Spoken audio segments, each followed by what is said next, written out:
करेगा, कोई किसी का गड़बड़ी नहीं करेगा। चलो हाँ, एक बार सभी लोग लाइक कर दो और स्टार्ट करते हैं। यहाँ पर देखो, हैजा हुआ, क्षय रोग यानी टीबी हुआ, एंथ्रेक्स हुआ यानी गिल्टी रोग, ये सब क्या है आपको बैक्टीरियल रोग है। और आपको देखोगे वायरस जनित रोग एक पड़ता है इन्फ्लुएंजा, तो यहाँ पर आंसर क्या हो जाएगा, इन्फ्लुएंजा हो जाएगा। पोलियो भी क्या है, एक प्रकार के वायरस जनित रोग है। एड्स भी एक प्रकार के क्या है, वायरस जनित रोग है। तो इसके आंसर क्या हो जाएगा, इन्फ्लुएंजा हो जाएगा। ये आपको वायरस जनित रोग है, न कि बैक्टीरियल रोग है। क्वेश्चन 2 लगाओ, मानव शरीर की सबसे लंबी हड्डी कौन है? तो मानव शरीर की सबसे लंबी हड्डी का नाम पूछ रहा है। हड्डी जो बना होता है कैल्शियम फास्फोरेट का बना होता है। हड्डी की मजबूतता जो प्रदान करता है वो कैल्शियम प्रदान करता है।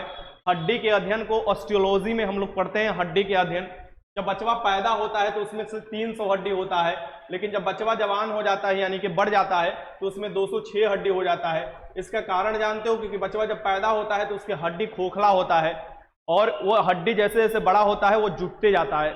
देन जुटते जाता है तो देखोगे कि जैसे ही बड़ा हो जाता है उसकी हड्डी आपको जुट जाता है और 206 हो जाता है। अब शरीर की सबसे लंबी हड्डी का नाम पूछ रहा है, यानी कि फीमर यानी जांग की हड्डी। देखोगे कि फीमर जो हो जाएगा जांग की हड्डी हो जाएगा। उसके नीचे टांग में टिबिया हड्डी होता है, आप लोगों को पता होना चाहिए। रेडियम और अल्ना हड्डी जो होता है यह हाथ की हड्डी है। एक बात ध्यान में रखना, तुम्हारे दोनों हाथ मिलाकर 60 को हड्डी है। यानी अगर हम बात करें तो दोनों हाथ मिला लिया जाए तो तुम्हारा एक हाथ में 30 को हड्डी है, दूसरे हाथ में भी 30 को हड्डी है। ये टोटल कितना है तुम्हारे हाथ में कितने हैं, 60 को हड्डी है। टोटल 60 को हड्डी है। और अगर तुमसे ये पूछे कि तुम्हारा पैर में कितना है, पैर में, तो पैर में भी तुम्हारे दोनों पैर मिला लिया जाए तो 60 को हड्डी है। इसे भी याद रखिए, क्वेश्चन आपसे पूछता है तो हड्डी से संबंधित क्वेश्चन पूछेगी। सबसे छोटा हड्डी क्या है, तो कान के स्टेपिस हड्डी जो होता है ये सबसे छोटा हड्डी होता है। हड्डी से क्वेश्चन ये पूछ सकता है तुम लोगों से कि जो खोपड़िया होती है उसमें कितना हड्डी होता है। ये जो पूरा खोपड़िया है इसमें टोटल 29 हड्डी होता है। चेहरे पर 14 हड्डी होता है, कान में 3 6 हड्डी होता है और 8 गो हड्डी ऊपर की सुरक्षा प्रदान करता है, ठीक ना। और एक यहाँ पर हड्डी होता है। तो यहाँ पर चलते हैं, क्वेश्चन नंबर 3 देखते हैं। इसके आंसर तो लगा लिए होंगे। फीमर मतलब जांग की हड्डी, सबसे बड़ा हड्डी। अल्फा के दो आवेशित यानी डबल चार्ज है। देखो अल्फा बीटा गामा किरण भी है, आपको पता होना चाहिए। और अल्फा पर 2 आवेश होता है। अगर निकलेगा तो 2 आवेश लेकर निकलेगा, पॉजिटिव आवेश होता है तो निकलेगा तो 2 आवेश लेकर निकलेगा। और अगर मास नंबर में 4 की कटौती करेगा, मास नंबर में 4 की कटौती करेगा, परमाणु संख्या में 2 की कटौती करेगा, ये निकलेगा। तो अल्फा कण 2 आवेशित है, आयन होते हैं। और ये किसके, तो नाभिक होते हैं हीलियम के। किसके होते हैं, हीलियम के होते हैं। बीटा कण देखोगे वो ऋण आवेशित होते हैं, एक आपको निकलता है, वहां से निकलेगा तो एक पॉजिटिव ऋण आवेशित होता है इसलिए निकलता है, तो एक चार्ज बढ़ा देता है। इस बात को ध्यान में रखिए। ये हीलियम के नाभिक होते हैं। हीलियम देखोगे सूरज में दूसरे स्थान पर मिलता है, हाइड्रोजन सबसे अधिक मिलता है। तो ये आप याद रखिएगा। गामा पर कोई चार्ज नहीं होता है, गामा का भेदन क्षमता सबसे अधिक होता है। क्वेश्चन 4 देख लो कि निम्नलिखित में से कौन सा वह साधारण उपकरण है जिसका उपयोग विद्युत परिपथ को वियोजित करने या इसे पूर्ण करने के लिए किया जाता है। अगर विद्युत परिपथ बनाओगे, कोई भी विद्युत परिपथ या विद्युत सर्किट है, तो उसमें लाइट कब जाएगा, जब उसमें तुम स्विच को ऑन ऑफ करोगे तो उसमें क्या होता है, लाइन चला जाता है, फिर लाइन ऑफ हो जाता है। यानी जो स्विच होगा यह वियोजित करने के लिए इस्तेमाल किया जाएगा। क्या किया जाएगा, स्विच का किया जाएगा। आगे देखते हैं, ट्रांजिस्टर जो होता है ये देखोगे इसमें जर्मेनियम का भी इस्तेमाल किया जाता है, ये भी याद रखिएगा, क्वेश्चन पूछता है तो अर्धचालक। अब ये देखो क्वेश्चन नंबर 5 देखो, एक व्यास समर्पित पुष्प का उदाहरण है। तो एक व्यास समर्पित जो पुष्प का उदाहरण है इसका नाम बताना है। एक व्यास समर्पित जो पुष्प का उदाहरण है ये हो जाएगा तुम्हारा मटर का पुष्प। और मटर के ही देखोगे कि जो मेंडल साहब थे जेनेटिक्स का अगर प्रयोग कर रहे थे तो उसमें साधारण मटर का ही प्रयोग किए थे, ये भी याद रखिएगा, आपसे क्वेश्चन पूछे तो। आगे चलते हैं, जड़त्व के नियम को भी कहा जाता है। जड़त्व के नियम किसने दिया था, तो गैलीली ने दिया था, इस बात को ध्यान में रखिएगा। और जड़त्व के नियम से ही पता चला आपको न्यूटन के फर्स्ट लॉ के जो आपको न्यूटन ने दिया था, यानी गति के पहला नियम था, उसे ही जड़त्व के नियम कहा जाता है। जड़त्व मतलब कि एक प्रकार से द्रव्यमान, जड़त्व मतलब कि जड़त्व यानी कि कोई वस्तु जिस तरीका से है उसी तरीका से रहने की कोशिश करती है। और जड़त्व मतलब कि उस कोशिश के अगर विरुद्ध आप काम करते हैं तो उसी का ये विरोध करता है, ये हो जाता है।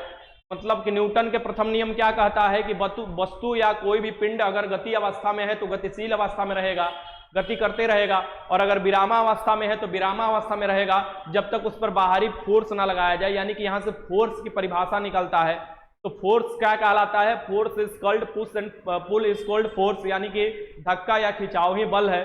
तो बल की परिभाषा कहां से निकलता है? ये आपको गति के प्रथम नियम से निकलता है। गति के दूसरे नियम से क्या निकलता है? तो बल के व्यंजक निकलता है F बराबर ma, जहां पर यह कहता है कि संवेग परिवर्तन के बारे में बताता है। और तीसरा नियम तो तुम लोग जानते ही हो कि क्रिया के विपरीत प्रतिक्रिया, और अभी तक चौथा नियम नहीं आया है। आगे चलते हैं, क्वेश्चन देखते हैं। ध्यानपूर्वक क्वेश्चन देख लो। मैं जान रहा हूं कि आप लोग को 12th वाला जब क्वेश्चन देखते हो तो तुम लोग घबरा जाते हो। 12th वाला जब भी क्वेश्चन आएगा मैं आपको बता दूंगा। सूक्ष्मजीवी रोग का उदाहरण जिस स्थानांतरण लैंगिक संपर्क से होता है, यानी लैंगिक संपर्क से जिसका स्थानांतरण होता है, लैंगिक संपर्क से जिसका स्थानांतरण होता है, ये आपको बताना है। इसमें से किसका आपको स्थानांतरण लैंगिक संपर्क से होगा? यानी कि ये हो जाएगा सिफिलिस नामक बीमारी, खतरनाक बीमारी है, ये लैंगिक संपर्क से होता है। कौन सी? सिफिलिस नामक बीमारी। आगे चलते हैं, क्वेश्चन नंबर 8 देख लो। निम्न में से कौन सा वर्ष कोहरे में न्यूनतम परिकिरणित होता है? ये बताना है इसमें से कौन सा हो जाएगा कि कोहरे में न्यूनतम परिकिरणित होगा। न्यूनतम परिकिरणित मतलब कि उसका जो प्रकाश होगा ज्यादा नहीं छितराएगा। परिकिरणन देखो करने का मतलब कि प्रकाश को छितरा जाना, ठीक है। अब ये न्यूनतम परिकिरणित उसको कहा जाएगा जिसका वेवलेंथ ज्यादा होगा। तो आप लोग जानते हो कि रेड कलर का वेवलेंथ ज्यादा होता है, इसलिए उसका परिकिरणन कम हो जाएगा। और बैगनी का क्या हो जाता है? परिकिरणन ज्यादा होता है। बैगनी का परिकिरणन मैक्सिमम होता है। यहाँ हम बात करें कि न्यूनतम परिकिरणन की बात कर रहा है, ठीक ना, तो न्यूनतम हो जाएगा यहाँ पर लाल का, और अगर मैक्सिमम देता तो हो जाता बैगनी का, ये भी याद रखिएगा, ठीक। और बैगनी का क्या होता है? तरंगधर क्या होता है? कम हो जाता है, ये भी याद रखिए। आगे चलते हैं, क्वेश्चन देखते हैं। लाल, हरा, नीला रंग को प्राइमरी कलर बोला जाता है। टीवी जो होता है रंगीन टीवी में इस्तेमाल किया जाता है, कैमरे में इस्तेमाल किए जाते हैं। क्वेश्चन नंबर 9 देख लो। निम्नलिखित में से किस उपकरण का प्रयोग किसी तरल पदार्थ के विशिष्ट गुरुत्व को मापने के लिए किया जाता है? किसी तरल पदार्थ के विशिष्ट गुरुत्व को मापने के लिए किया जाता है, किसी भी तरल पदार्थ के। इसमें से किसका? तो बैरोमीटर का देखोगे उपयोग किया जाता है वायुमंडलीय दाब मापने के लिए। हाइड्रोमीटर का आप देखोगे प्रयोग किया जाता है आपको विशिष्ट गुरुत्व मापने के लिए, गरिष्ठ गुरुत्व जो तरल पदार्थ का मापने के लिए, यह भी याद रखिएगा। तो इसका आंसर बी हो जाएगा। क्वेश्चन नंबर 10 देख लो। समस्थानिकों के रासायनिक गुण समान होते हैं क्योंकि, अब समस्थानिक जो भी होते हैं उनके रासायनिक गुण समान हो जाते हैं। तो समस्थानिक में होते क्या है भैया? समस्थानिक कहे क्या जाते हैं? तो परमाणु सिद्धांत पढ़ोगे या परमाणु के बारे में पढ़ोगे तो उसमें दिया है समस्थानिक, संभारिक, कम से कम ये दो चीज याद रखना चाहिए। समस्थानिक में क्या होता है कि परमाणु संख्या समान हो जाता है, यानी कि परमाणु का क्रमांक क्या हो जाता है? समान होता है, लेकिन परमाणु द्रव्यमान क्या हो जाते हैं? भिन्न भिन्न हो जाते हैं। अब तुम लोग बोलोगे सर जी परमाणु संख्या समान कहने का मतलब कि यहाँ पर प्रोटॉनों की संख्या समान हो जाएगा, और आपको यहाँ पर आराम से लगा लोगे आप लोग। और यहाँ पर परमाणु द्रव्यमान किसको इंगित करता है? तो नाभिकीय द्रव्यमान हो जाएगा, वो प्रोटॉन और न्यूट्रॉन हो जाएगा। तो ये भी याद रखिएगा। अगर आपसे संभारिक पूछता है, यानी कि परमाणु द्रव्यमान या भार समान हो जाता है, उसे संभारिक कहा जाता है।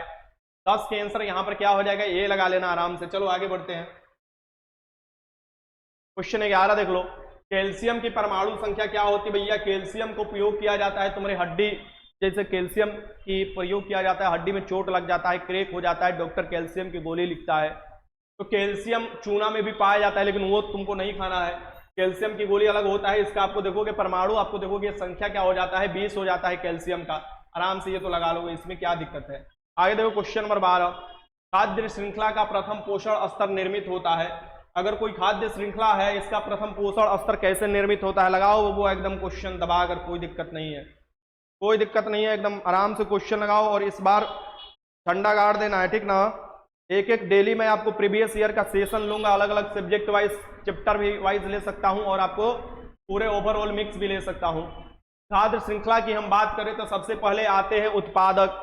जो हरे पौधे होते हैं, जो प्रकाश संश्लेषण प्रक्रिया द्वारा अपने खाना बनाते हैं और तुम लोगों को देते हैं, यानी कि किसी और को खाने के लिए देते हैं, वो क्या हो जाते हैं भैया? हो जाते हैं, वो हो जाते हैं तुम्हारा उत्पादक।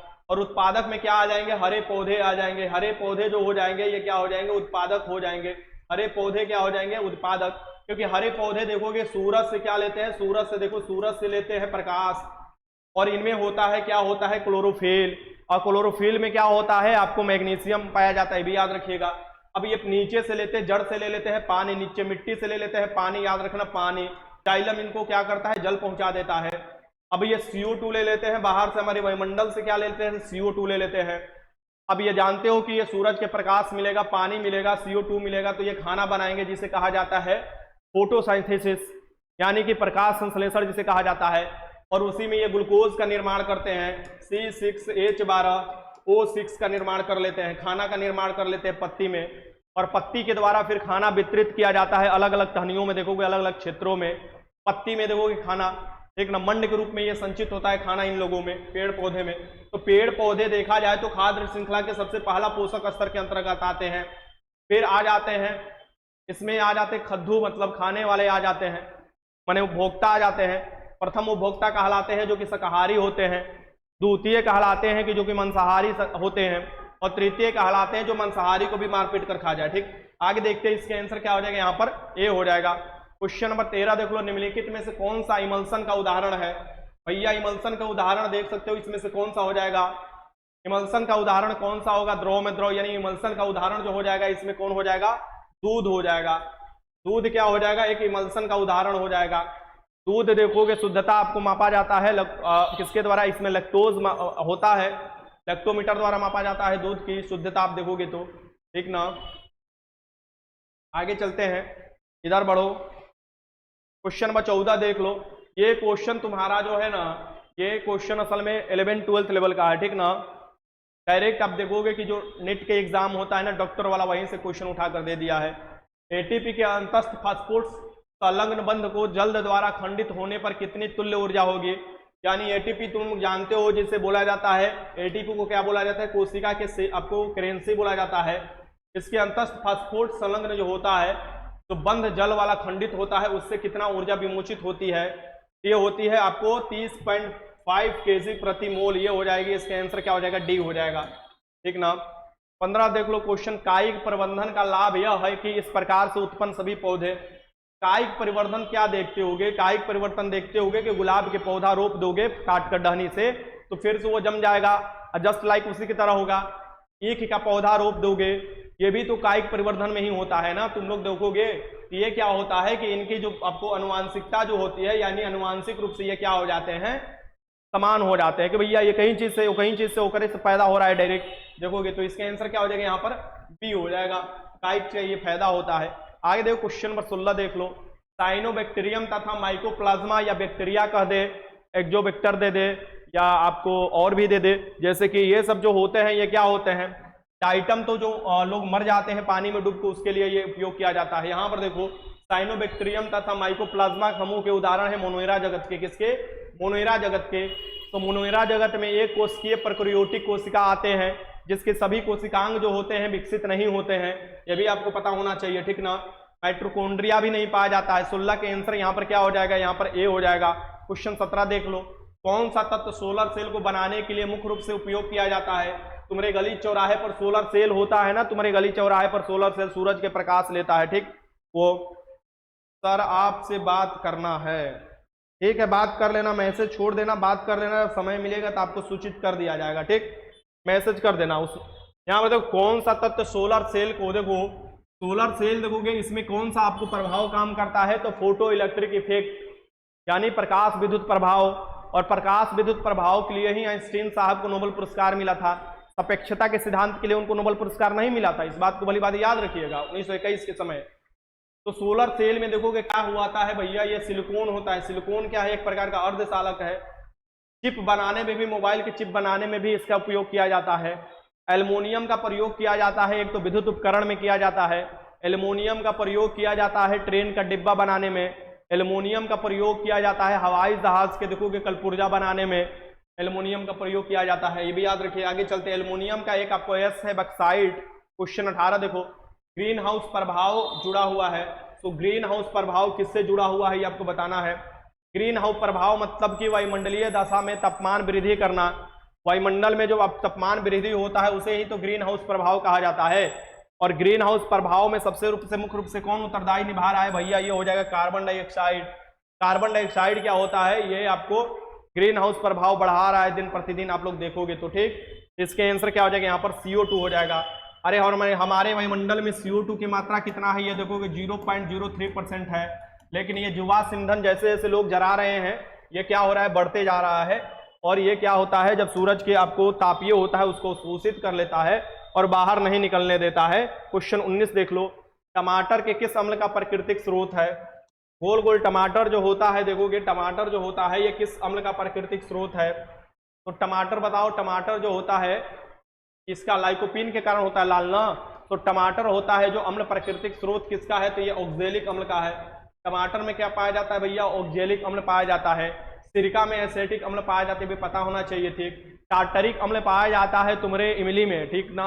आगे चलते हैं, और सिट्रिक अम्ल पाया जाता है खट्टे फलों में। क्वेश्चन 20 देख लो, निम्नलिखित में से किस कोशिकांग को कोशिका का ऊर्जा गृह कहा जाता है? कोशिका का अलग अलग आपको जानते हैं, कोशिका का अलग अलग भी आपको अंग होते हैं जिसे कोशिकांग बोला जाता है। अब यहाँ पर दे रहा है कि निम्नलिखित में से किस कोशिकांग को कोशिका का ऊर्जा गृह कहा जाता है? ये कहा जाता है माइटोकॉन्ड्रिया को, क्योंकि माइटोकॉन्ड्रिया में ही क्या होता है, आप देखोगे ऑक्सीकरण होता है, और जो ऑक्सीकरण होता है तो यहाँ पर 38 एटीपी का निर्माण होता है, और एटीपी को क्या कहा जाता है? कोशिका का करेंसी कहा जाता है। इसलिए माइटोकॉन्ड्रिया को क्या कहा जाता है? कोशिका का ऊर्जा गृह, यानी कि पावर हाउस ऑफ सेल बोला जाता है। ये भी याद रखिएगा, क्वेश्चन आपसे पूछता है तो। राइबोसोम क्या होता है? तो राइबोसोम को कहा जाता है कोशिका की क्या कहा जाता है? प्रोटीन फैक्ट्री कहा जाता है। क्वेश्चन 21 देख लो, और कोशिका के ट्रैफिक पुलिस किसे कहा जाता है? तो गोल्जी कोई को कहा जाता है। क्वेश्चन 21 देख लो, निम्नलिखित में से कौन से जीव परजीवी पोषण युक्त दर्शाता है? परजीवी पोषण युक्त कौन से दर्शाता है, यानी दूसरे पर आधारित रहता है? परजीवी पोषण युक्त इसमें से कौन से दर्शाएगा? लगाइए क्वेश्चन।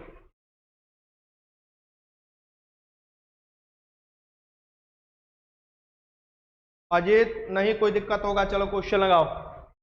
निम्न में से कौन से परजीवी पोषण युक्त दर्शाते हैं? ये हो जाएगा कसकुट्टा, यानी अमरबेल का पौधा। कसकुट्टा हो जाता है अमरबेल का पौधा जो होता है, ये आपको क्या होता है कि ये परजीवी चीज दर्शाता है। ये याद रखिएगा, इसका आंसर हो जाएगा अमरबेल का पौधा। नहीं देखो ये पेड़ पर छल्ला की तरफ चढ़ जाता है। क्वेश्चन 22 देख लो, निम्नलिखित में से पुष्पित पादप का कौन सा भाग द्विगुणित नहीं होता है? पुष्पित पादप के कौन से भाग द्विगुणित नहीं आते हैं? दो ही ऑप्शन है, ऊपर ऑप्शन है सी और डी, आप देखिएगा इसी में से आंसर लगा लो। इसी में से आंसर हो जाएगा अंडा, यानी डिम्ब। डिम्ब जो होता है ये द्विगुणित नहीं होता है, या याद रखिएगा डिम्ब जो होता है। इसका आंसर क्या हो जाएगा? 22 का आंसर ए। आगे देखो क्वेश्चन नंबर यहां से देखते हैं, क्वेश्चन 23 देख लो, निम्न में से किस युक्ति में विभक्त वलय द्विपरिवर्तक का कार्य करता है? द्विपरिवर्तक का कार्य करता है, ये बताना है। विभक्त वलय जो है द्विपरिवर्तक का कार्य करता है। इसमें से किसमें द्विपरिवर्तक का कार्य करता है? तो उसी में करता है जिसमें विद्युत ऊर्जा को यांत्रिक ऊर्जा बदला जाता है ना। लगाओ, इसका आंसर क्या हो जाएगा? यहाँ पर विद्युत मोटर हो जाएगा, ठीक ना। क्वेश्चन 24 देख लो, रदरफोर्ड प्रकीर्णन प्रयोग में अल्फा कणों का स्रोत क्या है? तो रदरफोर्ड ने आपको देखोगे कि सोने के पतरे लिया था और उस पर अल्फा कण का प्रयोग कर कर देखा था कि सोना के पतरी जो था उस पर अल्फा कण का प्रयोग किया था। तो अल्फा कण का जो प्रयोग किया था, यानी अल्फा जब तो उससे टकरा रहा था तो सभी अल्फा कण क्या हो जा रहे थे? छेद कर निकल जा रहे थे, यानी 99% क्या हो जाते थे? पार हो जाते थे, पार हो जाते थे। ये जो प्रयोग कर रहे थे रदरफोर्ड। बट कुछ जो होते हैं ये बाहर भी आ जाते हैं लौट कर लड़कर। इससे पता चलता है कि ये जो आपको परमाणु के नाभिक है, अल्फा तो पहले ही पॉजिटिव होता है, दो को पॉजिटिव आवेश। अब ये पॉजिटिव पॉजिटिव से टकराएगा तभी तो लौट कर आएगा।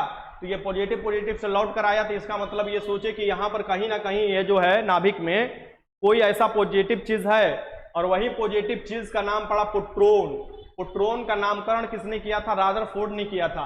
बट ये सिद्ध किसने किया कि परमाणु में प्रोटॉन होता है? वो किए थे आपको गोल्डस्टीन किए थे। इसे भी याद रखिए, क्वेश्चन पूछता है तो अगर आपसे देखिए किसने खोज किया था तो गोल्डस्टीन, और किसने नाम किया था प्रोटॉन का? तो वो होता है रदरफोर्ड।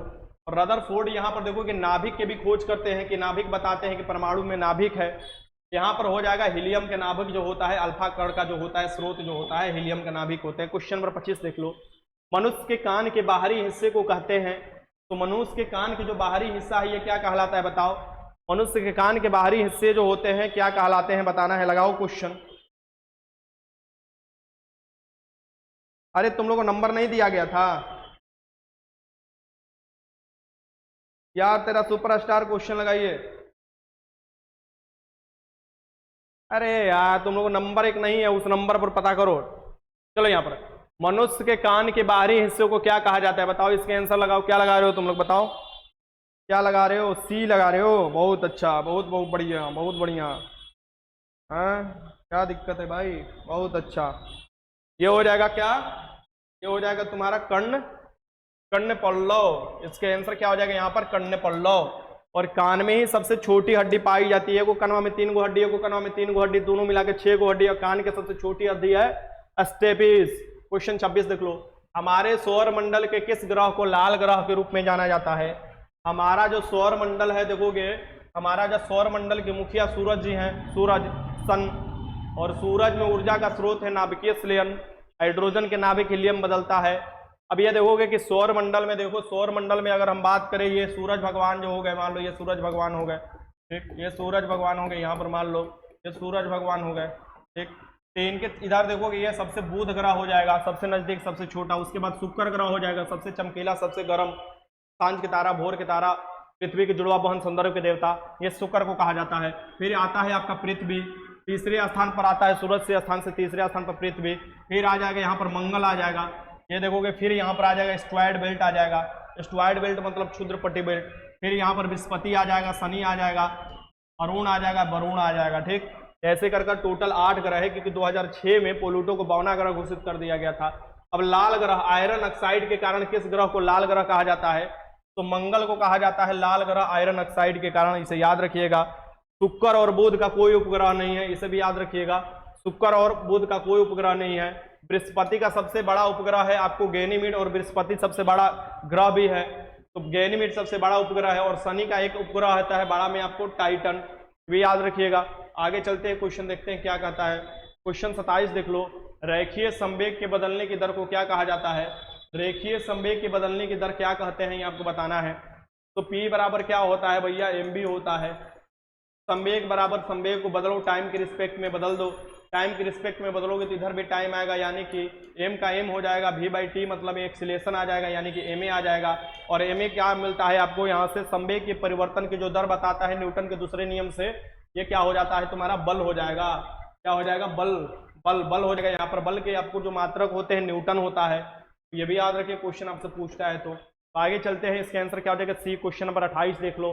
निम्नलिखित में से कौन सी युक्ति विद्युत ऊर्जा को यांत्रिक ऊर्जा में परिवर्तित करती है? ये बताओ, इसमें से कौन सी युक्ति जो होती है विद्युत ऊर्जा को यांत्रिक ऊर्जा में परिवर्तित करती है? लगाओ इसमें से क्वेश्चन। तो विद्युत ऊर्जा को यांत्रिक ऊर्जा में कौन सी युक्ति परिवर्तित करती है? विद्युत इस्त्री, विद्युत बल्ब, विद्युत गीजर, विद्युत मोटर।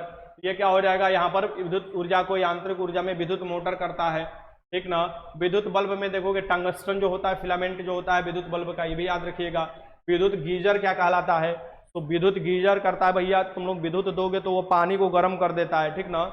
विद्युत गीजर जाड़ा में काम आता है। और विद्युत इस्त्री भी काम आता है, तो क्योंकि टेम्परेचर बढ़ जाता है। विद्युत इस्त्री नाइक्रोम तार का भी इस्तेमाल किया जाता है, या अबरक का इस्तेमाल किया जाता है। क्वेश्चन नंबर 29 देख लो। जल के अणुओं की गति जब चयनात्मक प्रगम में झिल्ली द्वारा हो तो उसे कहते हैं? जल की अणुओं की गति जब चयनात्मक मतलब चयन करेगा, यानी कि जो सही होगा उसको अंदर भेजेगा, जो खराब होगा उसको वहीं पर छान देगा, कहेगा ना तोरा नहीं अलाउ है अंदर जाने के लिए। तो ये चयनात्मक प्रगम में जो झिल्ली होती है, इसमें क्या होता है बताना है। इसमें से बताइए क्या होता है? क्वेश्चन नंबर 29 लगाइए। क्वेश्चन नंबर 29 लगाइए। इसे कहा जाता है परासरण। क्या कहा जाता है? परासरण कहा जाता है, ठीक ना। आगे देखो क्वेश्चन नंबर 30। खुली वायु में कुछ दिन छोड़ देने पर सिल्वर की वस्तुएं काली हो जाती है, क्योंकि उन पर क्या हो जाता है? परत चढ़ जाता है। ये जस्ट लाइक ऐसे ही होता है कि जैसे अगर तापमान है और कोई लड़की मेकअप लगाकर आती है और उस पर धूपा उग जाता है तो वो काली हो जाती है उसी समय। इसलिए लड़की सब क्या करती है कि अपना मुंह बांध कर चलती है, ठीक है। मुंह बांध तो बाहर जब धूपा में निकलती है लड़की सब, तो या तो छाता लेके निकलेगी या पूरा मुंह बांध लेगी।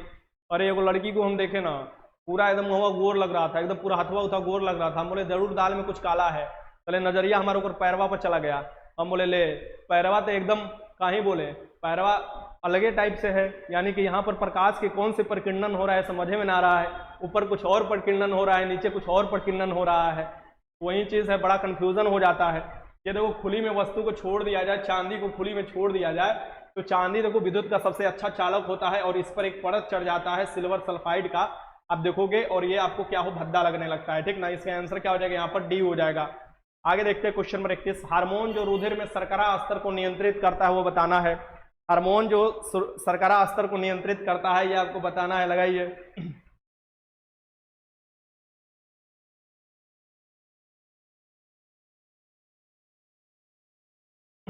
चलो लगाओ, ये आप लोग क्वेश्चन लगाओ।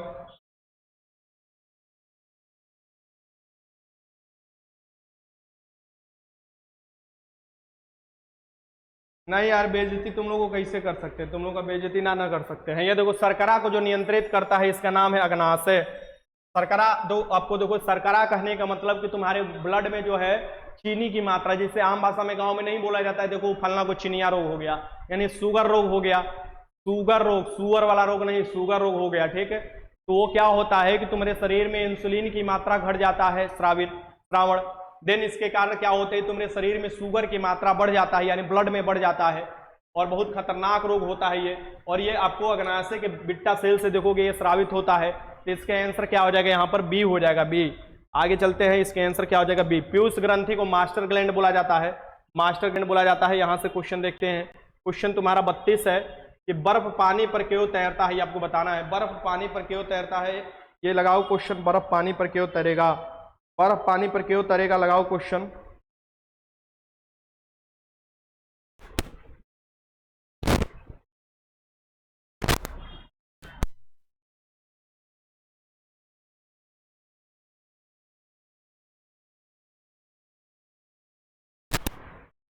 तो बताओ बताओ बताओ बताओ क्या होगा। बहुत अच्छा, बहुत अच्छा। चलो, बर्फ पानी पर इसलिए तैरता है क्योंकि बर्फ का क्या होता है, घनत्व क्या हो जाता है, कम हो जाता है, और पनिया का ज्यादा रहता है, इसलिए पनिया के ऊपर क्या होता है, ये तैरते रहता है। ये देखोगे क्या हो जाएगा, बर्फ का घनत्व पानी से कम होता है, इसलिए बर्फ क्या होता है, पानी पर तैरते रहता है। और अगर मान लो कोई कटोरी है, उसमें पानी भरा हुआ, उसमें बर्फ डाल दोगे तो बर्फ पिघलेगा, तो क्या पानी ऊपर से गिर जाएगा, नहीं, वही रहेगा, वही दशा में रहेगा, ठीक। ये भी याद रखना। अब ये पूछता है कि पानी का घनत्व सबसे अधिक किस डिग्री पर होता है, तो 4 डिग्री सेल्सियस पर देखोगे घनत्व सबसे अधिक होता है, लेकिन आयतन सबसे कम होने लगता है। आए देखो क्वेश्चन नंबर 33। प्रतिध्वनि सुनाई देती है, प्रतिध्वनि जो सुनाई देती है ये कैसी सुनाई देती है, आपको बताना है। प्रतिध्वनि मतलब लौट कर ध्वनि सुनाई जो देती है, कैसी सुनाई देती है, लगाइए क्वेश्चन। सुनो जरा, सर जी इतना आसान क्वेश्चन पूछेगा, अरे भैया तुम लोगों से कहा बोले, तुम लोग हो ना जो कभी आसान कभी हार्ड कभी आसान, तुम लोग को ये भी नहीं पता है, यही दिक्कत है। तुम लोग पता नहीं कौन से चक्कर में हो। आज 3 बात तुम लोगों को मैं बोल कर जा रहा हूं, ठीक ना। अगर ये तीनों बात नहीं हुआ ना तो मैं उस दिन से तुम लोग पढ़ाना छोड़ दूंगा। पहला नंबर कि फॉर्म कम गिरेगा, ये दिमाग में अभी से लगा लो, फॉर्म कम गिरेगा, भले 21,391 सीट है लेकिन फॉर्म कम गिरेगा। सेकेंड ऑफ ऑल, पेपर का लेवल जो होगा वो तुम्हारा जो 27 फरवरी को पेपर हुआ था एक्साइज कांस्टेबल का, उससे भी थोड़ा से कम रहेगा। थर्ड ऑफ ऑल, याद रखना कि इसमें लड़कियों का सीट कुछ कुछ कैटेगरी में फाइनल में खाली रह जाएगा। ये तुम लोग लिख कर रख लो, मैं जो बोल कर जा रहा हूं वही चीज होने वाला है। अगर तुम लोग चाहते हो कि तुम लोग को हार्ड क्वेश्चन कराएं तो उससे कोई फायदा है नहीं, ठीक ना। जो ये क्वेश्चन है ये सब पूछा हुआ है, और सभी 10th लेवल के क्वेश्चन मैं आपको करा रहा हूं। 12th लेवल आ रहा है तो मैं बता भी दे रहा हूं, देखो 12th लेवल का है। बट फिर भी आप लोगों का दिमागवा अगर नहीं काम कर रहा है तो दिमागवा को ये बात की समझाओ कि पहले कंपटीशन 30-30 लड़कों में होता था, अब कंपटीशन बहुत कम लड़कों में है। रिटेन की हम बात करें तो फाइनल जो कंपटीशन होगा वो दौड़ पर होगा, ठीक ना। तो तुम लोग के दिमाग में जो जा रहा है ना वो कम जाए। 689 से कंपेयर करोगे, 689 पद आया था एक्साइज कांस्टेबल का एग्जाम जो हुआ था, उससे कंपेयर करोगे तो तुम्हारे जैसा मूर्ख इंसान कौन है, जहां 3000 रिजल्ट के कंपेयर कर रहे हो 1,07,000 रिजल्ट से, यानी 1 लाख ज्यादा रिजल्ट से कंपेयर कर रहे हो, यानी कई गुना ज्यादा रिजल्ट से कंपेयर कर रहे हो। तो तुम्हारे जैसा दिमाग अगर लगाने वाले होगे तो वो महसूस होगा ना कि ये कैसा है, बहुत हार्ड है यार। प्रतिध्वनि सुनाई देती है, तो प्रतिध्वनि कैसे सुनाई देती है, जब क्या होता है, ध्वनि का परिवर्तन होता है। यानी कि क्या होता है यहाँ पर, क्या हो जाएगा बताओ, ध्वनि जब परिवर्तित होती है, और ध्वनि परिवर्तित होने के लिए कम से कम कितना मीटर के लिए चाहिए होता है, 17 मीटर के लिए चाहिए होता है, ठीक। एग्जाम कब होगा, एग्जाम कब होगा, क्या एग्जाम कब होगा, एग्जाम जब होगा तब हो जाएगा।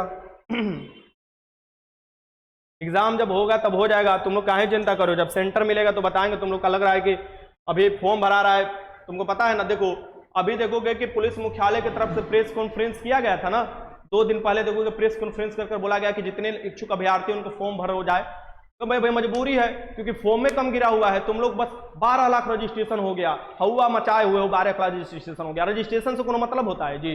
हमारे पास चिलवा 2-2 को 3-3 को रजिस्ट्रेशन में गलती फॉर्म भर के बोल रहा है कि सर जी हमारे को ईमेल आईडी गलती हो गया, कोनो बाबूजी के नाम गलती हो गया, कोनो हमारा नाम गलती हो गया। अरे तुम लोग को डरने की जरूरत है जी? अरे रिजल्ट तो तुम लोग का धुआं हो जाएगा, ठीक ना? चिंता कहाँ है कि तुम लोग कर रहे हो, ठीक? अरे 2 घंटा 3 घंटा डेली पढ़ाई किया करो, देखो रिजल्ट नहीं होगा फिर हमसे आकर पूछना तुम लोग बुड़बक जैसा बात करते हो। अरे थोड़ा एक्सपीरियंस का लाभ उठाया करो। साइट्रिक अम्ल मुक्त होते हैं या बताना है साइट्रिक अम्ल किसमें पाए जाते हैं? सिट्रिक अम्ल जो होते हैं ये देखोगे साइट्रिक अम्ल जो होते हैं नींबू में होते हैं। किसमें होते हैं? नींबू में होता है। एसेटिक अम्ल पूछे तो सिरका में होता है। आगे चलते हैं। टार्टरिक अम्ल जो इमली में होता है। आगे देखते हैं क्वेश्चन नंबर 35। निम्नलिखित में से भारी मशीनों के उपयोग के लिए स्नेहक के रूप में प्रयोग किया जाता है। स्नेहक के रूप में किसका प्रयोग किया जाता है बताओ? यहाँ पर इसका आंसर लगाओ। स्नेहक के रूप में किसका प्रयोग किया जाता है? लगाओ क्वेश्चन नंबर 35 के आंसर। निम्नलिखित में से भारी मशीनों के रूप में किसका स्नेहक के रूप में प्रयोग किया जाता है? तो यह प्रयोग किया जाता है ग्रेफाइट का। मुलायम होता है, हीरा कठोर होता है। ये लगाओ, इसका आंसर हो जाएगा।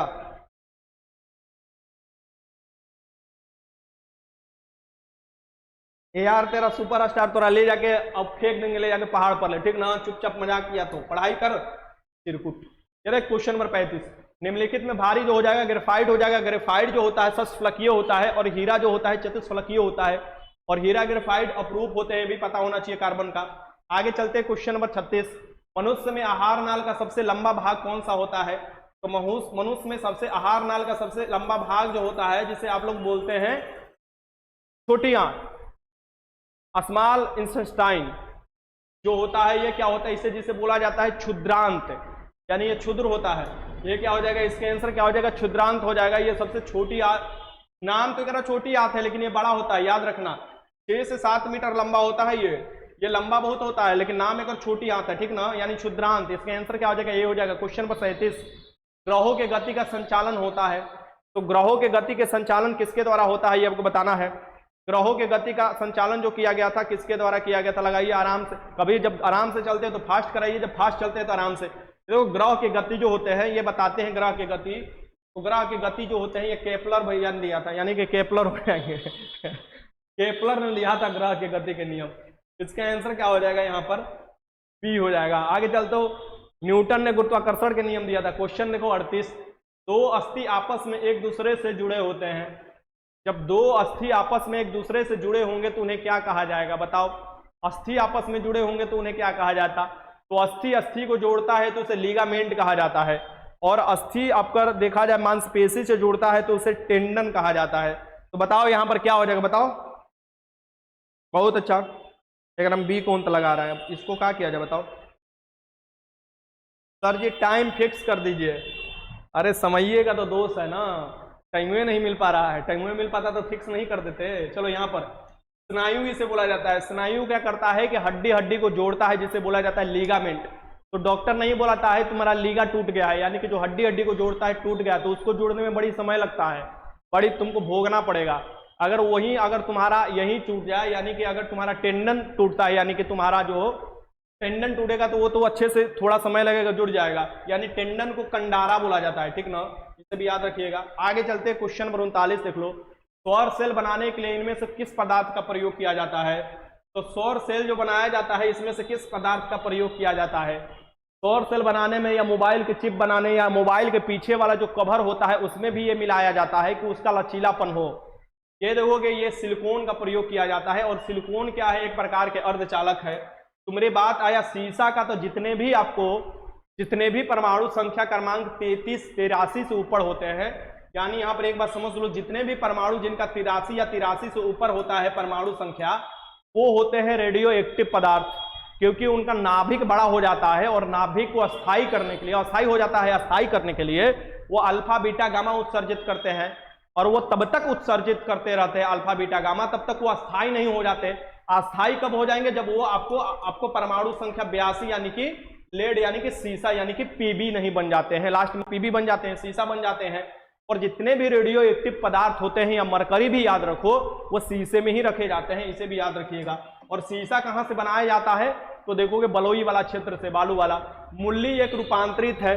अरे भैया बताओ, मूल्य हो गया तुम्हारा गाजर हो गया, तुम्हारे शकरकंद हो गए, ये सब क्या होते बताना है तुमको। मूली कैसा चीज है बताओ। मूली जो होता है वो एक प्रकार का क्या होता है, जड़ होता है, यानी मूल होता है, और वो लंबा बढ़ते जाता है, ठीक ना। तो मूली चुराए होगे जाकर किसी और के खेत में, ये तो श्योर होगा। बिहार पुलिस की तैयारी तुम लोग करते होगे तो दूसरे का मूली चुरा कर लाए होगे, यानी अगल बगल में अगर मूली होता है तो लोग चुराने चले जाते हैं, इसमें कोई नया बात नहीं है, ये तो अधिकार है तुम्हारा ना। चलो, मूली हुआ, धनिया के पत्ता हुआ, अगर किसी और के खेत में है तो चुरा कर लोग भाग आते हैं। चलो यहाँ पर क्वेश्चन देख लो आगे, 41 देख लो। वायवीय श्वसन में ग्लूकोज का विखंडन से प्राप्त होता है। वायवीय श्वसन जो होता है, यानी कि वायु तो रहेगा ही रहेगा, तो वायवीय श्वसन में वायु रहेगा, और वायु रहेगा तो उसमें विखंडन होगा। ये सब माइटोकॉन्ड्रिया में होता है।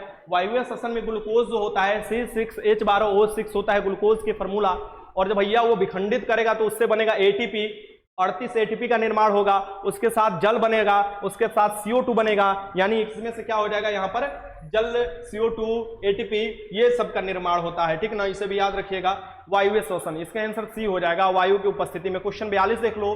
नाइट्रोजन गैस वायुमंडल में कितने प्रतिशत उपस्थित है? तो नाइट्रोजन गैस जो वायुमंडल में उपस्थित है, ये कितने प्रतिशत उपस्थित है तुमसे पूछता है। तो नाइट्रोजन गैस जो होता है, ये वायुमंडल में जो उपस्थित होता है वो होता है तुम्हारे 78% है। अगर हम बात करें ऑक्सीजन का, यानी O2 का हम बात करें, तो ये परसेंटेज है तुम्हारा 20.94 को तुम लोग 21% लिख सकते हो, 21% लिख लो, 21%। अगर हम बात करें यहाँ पर आर्गन का, आर्गन कितना परसेंट है, तो आर्गन हो जाता है 0.93% हो जाता है आर्गन। CO2 की बात करें, CO2 कितना होता है, 0.03% हो जाता है CO2। अब देखो यहाँ पर आंसर लगा लो, तुम लोग बुद्धि लगा लो। अब नाइट्रोजन जितना हम अपने पेट के अंदर ले जाते हैं उतना ही नाइट्रोजन हम बाहर भी निकालते हैं, यानी ऑक्सीजन के साथ नाइट्रोजन भी तो जाएगा ना वायु के साथ। इसका आंसर क्या हो जाएगा, D हो जाएगा। क्वेश्चन नंबर 43 देख लो। लेकिन हम लोग अगर ऑक्सीजन लेते हैं तो ऑक्सीजन हम लोग लेते हैं 21%, लेकिन बाहर निकालते हैं कितने, 16% निकालते हैं, इसे भी याद रखिए। क्वेश्चन देखो 43, रासायनिक परिवर्तन का उदाहरण इसमें से कौन सा है? रासायनिक परिवर्तन का उदाहरण कब होगा बताओ, रासायनिक परिवर्तन कब उदाहरण होगा?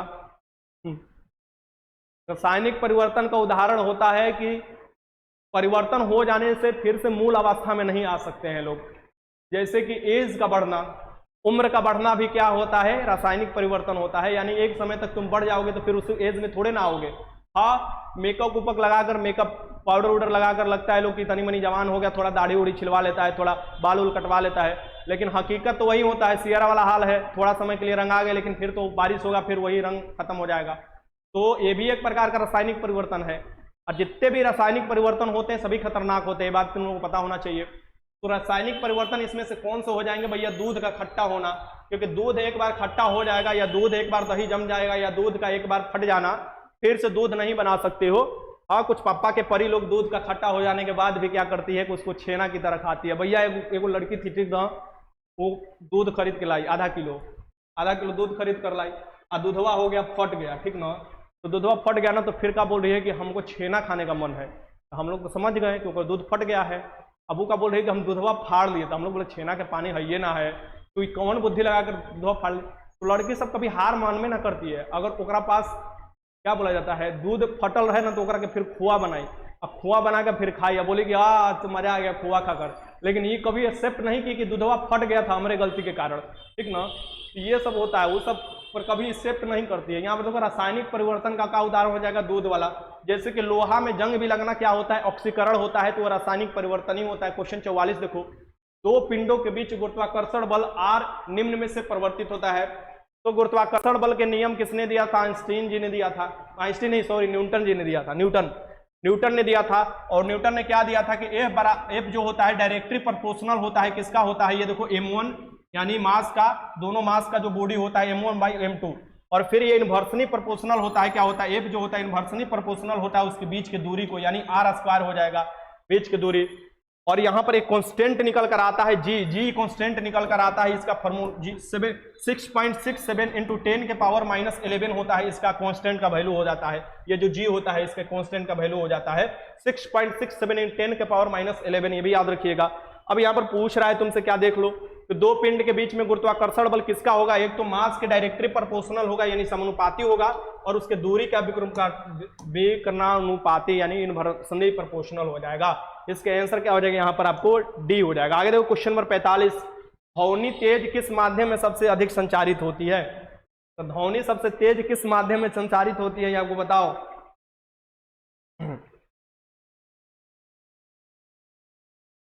देखो लिख रहा है कि सर जी बोलते हैं तो सीना चौड़ा हो जाता है, लड़की सबको चिढ़ाते हैं ना तो सीना चौड़ा हो जाता है। अरे वो सीना नहीं है, वो गुब्बारा है, समय समय पर फूल रहा है, समय समय पर पिचक रहा है, ठीक है। सीना तुम्हारा चौड़ा हो जा रहा है बुड़बक, मतलब किसी का बेइज्जती करो तो तुम्हारा सीना चौड़ा हो जाता है। बेइज्जती थोड़े नाम करे, जो हकीकत है वो बता दिए, तुम लोग मजा लेते हो हमारे पर ही। ये देखो ध्वनि सबसे तेज किस माध्यम में संचारित होती है आपको बताना है। तो देखो ध्वनि क्या है भैया, एक बात ध्यान में रखना।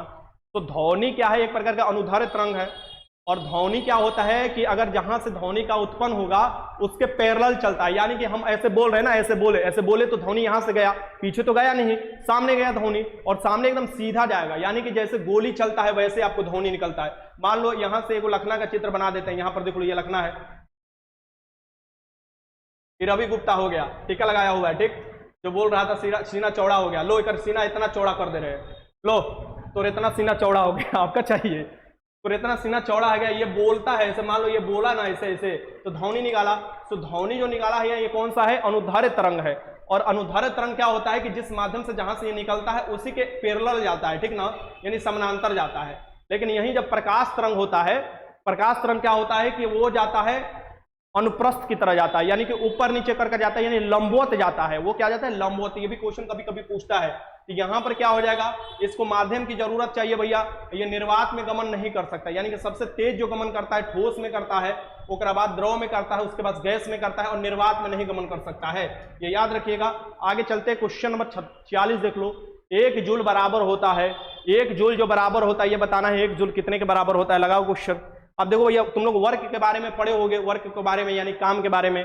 तो काम जो होता है आपको, जो वर्क डन होता है, वर्क डन, ये क्या फॉर्मूला होता है, F × S होता है, और यहां से आ जाता है cos थीटा आ जाता है। यानी अगर तुमसे कोई क्वेश्चन पूछे कि बबुआ तुम सीढ़ी पर चढ़े, एक किलोमीटर ऊपर सीढ़ी पर चढ़े 20 किलो लेकर वजन, और फिर नीचे आ गए, तब पर भी तुम्हारा क्या हो जाएगा, डिस्प्लेसमेंट 0 हो जाता है ना। तो डिस्प्लेसमेंट क्या बताता है, 2 पॉइंट के बीच में shortest distance between 2 point is called displacement. और टोटल डिस्टेंस जो होता है वो पॉइंट नहीं उसमें निर्धारित होता है, वो जितना आप चले उतना हो जाता है, वो डिस्टेंस हो जाता है। तो यहाँ पर देखोगे कि अगर तुम ऐसे लेकर भी, सामान लेकर भी ऐसे खड़े रहोगे ना, तो तुम वो काम नहीं किए, एक बात ध्यान में रखना, वर्क नहीं किए, एक बात ध्यान में रखना।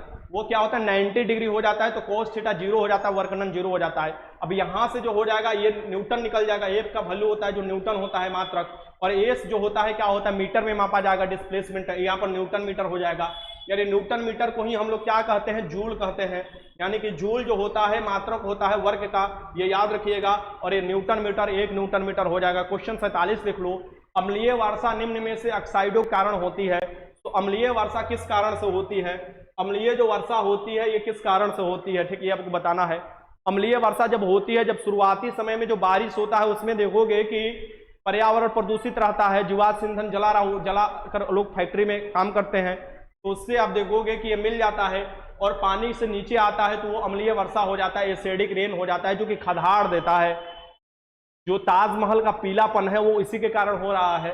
ये देखोगे कि सल्फर और नाइट्रोजन के जो आपको ऑक्साइड होते हैं, ये देखोगे इसके कारण ही आपको एसिडिक रेन होते हैं, यानी कि अम्लीय वर्षा होता है, यानी डी हो जाएगा इसका आंसर। क्वेश्चन नंबर 48 देख लो। निम्न में से किस विटामिन की कमी से स्कर्वी रोग हो जाता है, किस विटामिन के कमी से स्कर्वी रोग हो जाता है, ठीक, ये आपको बताना है। ये कौन सी विटामिन है जिसके कमी से स्कर्वी रोग हो जाता है, और ये विटामिन की कमी होता है ना तो तुमसे लोग मुंह नहीं लगाएंगे ये विटामिन की कमी होगा तो तुमसे लोग मुंह लगाना बंद कर देंगे। मुंह लगाना मतलब समझ रहे हो ना, अपोजिट लोग, मतलब समझ जाओ। तो यहाँ अब तो अपोजिट का भी जमाना गया ना, अब तो 377 लागू हो चुका है, मतलब 377 आईपीसी की धारा, अब तो भैया कुछ भी चलेगा। यहाँ पर वो निम्न में से किस विटामिन की कमी से स्कर्वी रोग उत्पन्न हो जाता है, तो विटामिन सी। और विटामिन सी जब होगा तो तुम्हारा क्या होगा कि मसूड़ा में से खून आने लगेंगे। तो क्या होगा, मसूड़ा में से तुमसे खून आएगा मान लो, तो तुमसे कोई मुंह लगाएगा जी, नहीं ना लगाएगा। ये क्या होता है, ये आपको एस्कॉर्बिक एसिड होता है, इसका नाम है। और विटामिन सी की कमी से स्कर्वी रोग हो जाता है। इसीलिए विटामिन सी की भरपूर मात्रा होने के लिए आंवला कहा जाता है खाने के, क्योंकि आंवला आपको मिलेगा सबसे ज्यादा, खट्टे फलों में भी विटामिन सी मिलता है और ये सभी पादपे वाला चीज में मिलता है विटामिन सी। विटामिन ए का नाम है रेटिनोल, जो कि रेटिना को प्रभावित कर देता है, यानी कि रतौंधी रोग हो सकता है, आंख वाला रोग हो सकता है। जो विटामिन बी है, ये आपको विटामिन B1 को थायमीन कहा जाता है। और ये पॉलिश युक्त अगर चावल का प्रयोग कोई करता है तो वो उसमें आपको हो जाता है बेरी बेरी रोग, वही कारण है विटामिन B1 का। कैल्सीफिरोल नाम है विटामिन डी का, जो कि सूरज के प्रकाश में मिलता है, इसे भी याद रखिएगा, ये ध्यान में रखिएगा। और बुड़बक सब लड़कियां सब क्या करती है कि वो सब प्रकाश में निकलना बंद कर देती है गोरे होने के चक्कर में। हमरो घरों देखोगे ना, हमरो खानदान में बहुत से ऐसी लड़की है ना कि कहोगे कि धूपा में निकल कर कुछ काम कर लो, कहेगी ना भैया हमको धूपा में नहीं निकलना है। तो धूपा में जो लड़की ना निकलती वो टिटहरी हो जाती है। टिटहरी मैंने समझ रहे हो, टिटहरी मैंने टिटी टिटी करने वाली, यानी पतल दुबर हो जाएगी। तो पतल दुबर हो जाएगी यानी विटामिन डी नहीं मिलेगा। विटामिन डी नहीं मिलेगा तो हड्डी कमजोर हो जाता है, यानी हवा मारेगा पछिया तो पूर्वा फेंकाएगी, पूर्वा मारेगा तो पछिया फेंका जाएगी। ठीक है, ये विटामिन डी जो मिलता है सूरज में कभी कभी बैठ जाना चाहिए, सूरज में भरपूर मात्रा में विटामिन डी मिलता है, नहीं तो मछली खाना चाहिए। ठीक, आगे चलते हैं। क्वेश्चन देखो यहाँ से, क्वेश्चन देखो यहाँ से, क्वेश्चन 49 देख लो। गैलीलियो ने किस यंत्र की खोज की थी, आपको बताना है। गैलीलियो गैलीली ने किस यंत्र की खोज की थी, बताइए। तो गैलीलियो गैलीली ने किस यंत्र की खोज की थी, लगाओ यहाँ पर। तो गैलीलियो गैलीली जो होगा ये हो जाएगा आपको कौन सा भैया, ये हो जाएगा आपका दूरबीन, यानी कि टेलीस्कोप की खोज की थी। दूरबीन की खोज की थी गैलीलियो गैलीली, ये तो सभी लोगों को पता होना चाहिए आप लोगों को। आगे चलते हैं, क्वेश्चन देखो 50। निषेचन के पश्चात बीजांड एक कठोर आवरण विकसित होता है, यह में विकसित होता है, यह किस में विकसित होता है। निषेचन के पश्चात बीजांड से एक कठोर आवरण विकसित होता है तथा यह किस में विकसित होता है, आपको बताना है, आपको बताना है ये। तो ये विकसित जो होता है बताइए, क्वेश्चन नंबर 50 लगाइए, क्या दिक्कत है।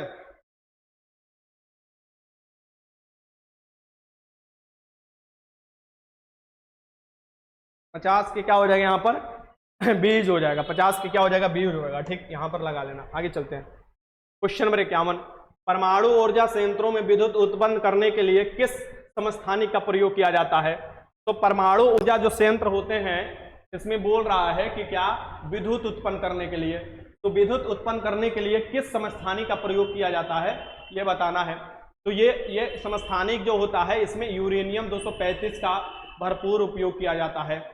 यूरेनियम 235, अब देखो यूरेनियम 238 भी पाया जाता है, सबसे अधिक यूरेनियम 238 पाया जाता है। अगर देखा जाए हमारे पृथ्वी पर सबसे अधिक यूरेनियम 235 38 पाया जाता है, बट इसको इनरिच किया जाता है यानी शुद्धिकरण किया जाता है। ठीक ना, तो फिर बनता है यहाँ पर यूरेनियम 235। यह यूरेनियम 235 का उपयोग कहाँ हम लोग करते हैं, नाभिकीय रिएक्टर में करते हैं, परमाणु बम बनाने में करते हैं, यानी इसका आंसर क्या हो जाएगा यहाँ पर यूरेनियम 235। सबसे अधिक यूरेनियम जो पाया जाता है वो कजाकिस्तान में पाया जाता है, उसके बाद देखोगे वो कनाडा हो जाएगा। आगे चलते हैं, क्वेश्चन नंबर ए लगा लेना इसके आंसर। क्वेश्चन 52 देख लो। निम्न में से किस ऊर्जा का मात्रक नहीं है, कौन सी इसमें से ऊर्जा का मात्रक नहीं है, बता दो भैया। ऊर्जा का मात्रक इसमें से कौन सा नहीं हो जाएगा, लगाओ इसमें से क्वेश्चन। तो न्यूटन मीटर तो ऊर्जा का मात्रक हो ही जाता है, क्योंकि मैंने अभी आपको बताया ऊर्जा का मात्रक भी जूल होता है, कार्य के मात्रक भी जूल होता है, तो न्यूटन मीटर तो होगा ही होगा। यहाँ पर जूल भी हो जाएगा, सेम ही हो जाएगा न्यूटन मीटर। किलोवाट घंटा, जब किलोवाट क्या होता है शक्ति का मात्रक होता है, उसमें घंटा से गुणा कर दोगे तो घंटा मिलेगा, यानी कि आपको ऊर्जा मिलेगा। ठीक ना, तो ये भी हो जाएगा। बाकी यहाँ पर किलोवाट जो हो जाएगा ये देखोगे ये हो जाएगा आपको क्या ऊर्जा का मात्रक नहीं होगा, ये पावर का मात्रक होगा, यानी कि शक्ति का मात्रक होगा, यानी कि यहाँ से क्या हो जाएगा ये पावर का मात्रक हो जाएगा। ठीक, तो किलोवाट ये याद रखिए। और 1 किलोवाट बराबर क्या होता है, 1 यूनिट होता है, जिससे आप देखोगे कि तुम्हारे बिजली बिल आता है। आगे देखो क्वेश्चन नंबर 53 देख लो। वह संयोजी उत्तक जो अस्थि से मांसपेशी को जोड़ता है, वह संयोजी उत्तक जो होता है जो कि अस्थि को मांसपेशी से जोड़ता है, उसका नाम बताना है। लगाइए क्वेश्चन, अस्थि को मांसपेशी से जो जोड़ता है उसका नाम बताना है। अभी मैंने आपको इसका क्वेश्चन कराया था, क्वेश्चन नंबर 53 लगाइए, क्या दिक्कत है बताइए। क्या हो जाएगा बताओ, अरे बताओ, टेंडन इसे बोला जाता है। टेंडन क्या हो जाएगा, टेंडन की हिंदी क्या होगा, लगाओ बचवा सब। टेंडन की हिंदी क्या होगा, लगाओ लगाओ लगाओ कमेंट। भी लगा रहे हो सब जी, उपास्थिक ऊंत लगा रहा है, बोलेगा ये पढ़ने में हम लगे। हाँ चलो, ये क्वेश्चन तुम्हारे ऊपर छोड़ दे रहे हैं, टेंडन का हिंदी खोज कर लगा लेना, कम से कम बुद्धि तनी मनी तुम लोग भी अपने से भी इस्तेमाल करो। बट अभी कोई किसी का चोरी नहीं करेगा। टेंडन देखना, टेंडन क्या होता है, अस्थि को बोन से जोड़ता है, और इससे पहले मैंने आपको लिगामेंट के बारे में बता रखा है, तो आप लोग को थोड़ा होमवर्क दे दिया कि ये क्वेश्चन एक अपने से मन से करना, क्योंकि एक बार क्वेश्चन ये देख लोगे, इस बार एग्जाम 4 शिफ्ट में होने वाला है, कोई ना कोई शिफ्ट में ये क्वेश्चन आएगा। अब जो इसमें से लकी होगा उसके शिफ्ट में ये क्वेश्चन पड़ जाएगा। चलो यहाँ लगाओ, आहार नाल मूल रूप से, आहार जो नाल होते भैया मुख में खाते हो, मुंह में जैसे ही खाते हो वहां से पचना शुरुआत हो जाता है, शुरुआत तो मुंह से हो जाता है और गुद्दा तक जाता है, यानी कि ये कहां से, मुंह से गुद्दा तक जाएगा, यानी कि मुंह से कहा जाता है गुद्दा तक जाएगा। इसका आंसर क्या हो जाएगा, मुंह से गुद्दा तक। इसका आंसर क्या हो जाएगा, डी हो जाएगा। 54 का डी हो जाएगा। आहार नाल की लंबाई मतलब पूछता है कहां से कहां हो रहा है। 55 देखो, एक द्वारा बना प्रतिबिंब हमेशा भासी, सीधा तथा अधिक छुआ नहीं छोटा, छुआ नहीं हो जाएगा, छोटा हो जाएगा, छोटा यहाँ पर हो जाएगा, ठीक ना। एक द्वारा बना प्रतिबिंब हमेशा आभासी होगा, एक सीधा होगा और वस्तु से छोटा होगा, ये हो जाता है अवतल दर्पण। अवतल दर्पण ऐसे भी हो जाता है, तुम लोग बुद्धि लगाओगे तो तुम लोग देखोगे साइड मिरर के रूप में किसका इस्तेमाल किया जाता है। साइड मिरर मतलब बगल से पीछे से लड़की आ रही है, लड़का आ रहा है, कौन किसके हाथ कंधा कहाँ रख ले है वो देखने के लिए पीछे बाइक में देखोगे, आपको गाड़ी में देखोगे, गाड़ी पीछे आने वाली होती है, उसको देखने के लिए साइड मिरर का उपयोग किया जाता है। उसमें छोटे छोटी चीज दिखाई देते हैं, मैंने पीछे बड़ा बड़ा ट्रक रहेगा, बड़ा बड़ा बहुत बड़ा बड़ा चीज रहेगा, सामान रहेगा, तब पर भी वो छोटा छोटा उसमें दिखाई देगा, ठीक ना। वो उसमें देखोगे तो उसमें किसका इस्तेमाल किया जाता है, तो उत्तल दर्पण का इस्तेमाल किया जाता है।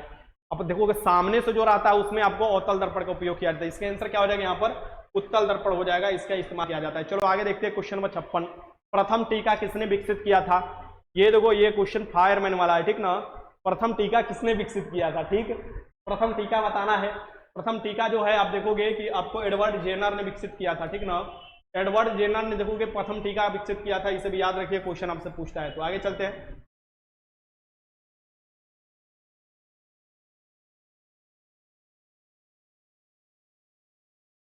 आगे आओ यहाँ पर।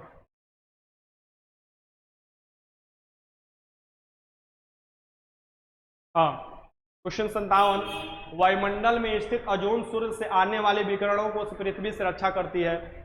और जो ओजोन है ना, ये सूरज के जो विकिरित आती है, विकिरण आती है, उससे हमारी रक्षा करती है, तुम्हारी रक्षा करती है, लेकिन तुम्हारी की रक्षा नहीं करती, ठीक। ये देखो वायुमंडल जो होता है, वायुमंडल में देखोगे एक आपको समताप मंडल मिलता है, समताप मंडल में मिलता है, समताप मंडल में देखो, समताप मंडल में मिलता है, समताप मंडल में मिलता है ओजोन लेयर, जिसका फॉर्मूला होता है O3। और ये सूरज के पराबैंगनी किरण से हमारी रक्षा करता है। सूरज के पराबैंगनी किरण बड़ा खतरनाक किरण है, ठीक ना। तुम्हारा चर्म रोग जैसा हो सकता है, ये याद रखना चाहिए, ये याद रखिएगा।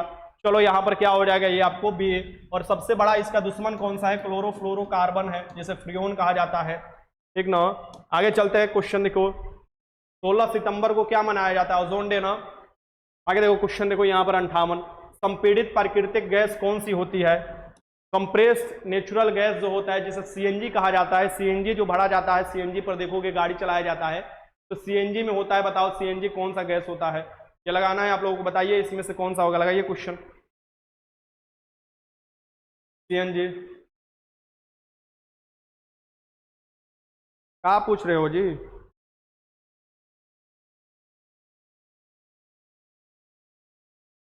सर बिहार पुलिस में फॉर्म में ब्लू पेन सिग्नेचर हो गया सर, क्या होगा, क्या होगा, क्या कुछ ना होगा। ऐसा लग रहा है कि ब्लू पेन से सिग्नेचर लोग नहीं करते, हम खुदे ब्लू पेन से सिग्नेचर करते हैं। अरे तुम लोग अजीब इंसान, तुम लोग का दुखवा खत्म काहे नहीं होता बे।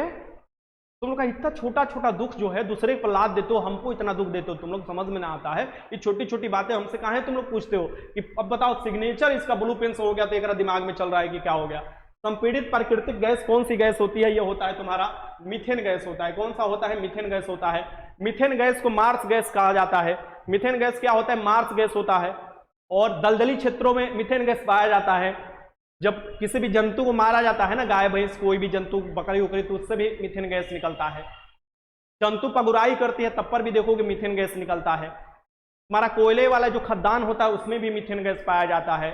दलदली क्षेत्रों में मीथेन गैस पाया जाता है।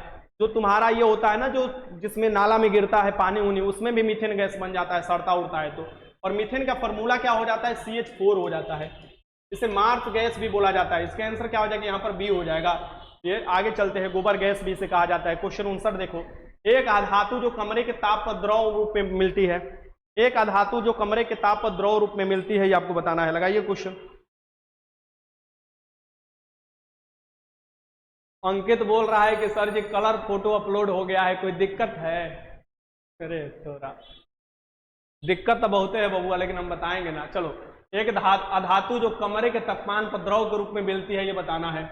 द्रव के रूप में कौन सा मिलेगी? अधातु है तो ये हो जाएगा तुम्हारा ब्रोमीन। तो ब्रोमीन जो होता है ये एक अधातु होता है और ये लिक्विड भी होता है। क्या होता है? ये आपको जिस तापमान पर मिलती है द्रव होता है, वो लिक्विड होता है।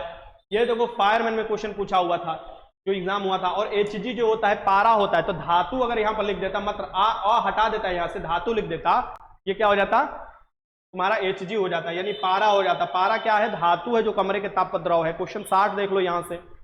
मेरुरज्जु को सुरक्षा प्रदान की जाती है।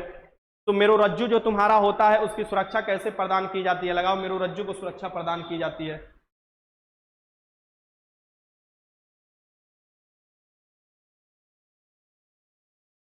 मेरुरज्जु जो होता है ये सुरक्षा प्रदान की जाती है किसके द्वारा? तो मेरुरज्जु के चारों तरफ कौन होता है? केसरुकु दंड जो होता है, यही सुरक्षा तुम्हारा प्रदान करता है, ठीक ना। क्वेश्चन 61 देख लो। निम्नलिखित में से कौन सा रासायनिक परिवर्तन नहीं है, ये बताना है। ये आप पूछ रहा है कि किसमें से रासायनिक परिवर्तन कौन सा नहीं है, बताओ इसमें से कौन सा रासायनिक परिवर्तन नहीं होगा। निम्नलिखित में से कौन सा रासायनिक परिवर्तन नहीं होगा, बताओ। प्रकाश संश्लेषण तो होगा ही होगा, बहुलीकरण भी होगा, उबलता हुआ पानी नहीं होगा भैया, उबलता हुआ पानी नहीं होगा, क्योंकि पानी को उबालोगे तो फिर गैसीय अवस्था में हो जाता है, फिर वही गैस को ठंडा कर दोगे तो फिर पानी बन जाएगा। यानी पानी जो होता है, देखो कि पूरे पृथ्वी पर पानी 71% पाया जाता है, ठीक ना, 71%, इसे भी याद रखिएगा, 71%। आगे चलते हैं, क्वेश्चन देखो यहाँ पर, इसका आंसर क्या हो जाएगा? यहाँ पर सी हो जाएगा, सी। 62 देख लो। प्लास्टर ऑफ पेरिस बनाया जाता है, प्लास्टर ऑफ पेरिस बनाया जाता है। तो प्लास्टर ऑफ पेरिस क्या होता है, बताओ। प्लास्टर ऑफ पेरिस क्या होता है, बताना है।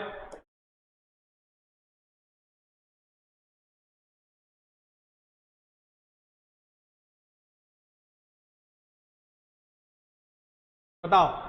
अब प्लास्टर ऑफ पेरिस देखो कि बनता है जिप्सम को गर्म करने से, और जिप्सम को गर्म करने से तो प्लास्टर ऑफ पेरिस बनेगा, यानी क्या बनेगा? ये CuSO4 × 1/2H2O बनेगा।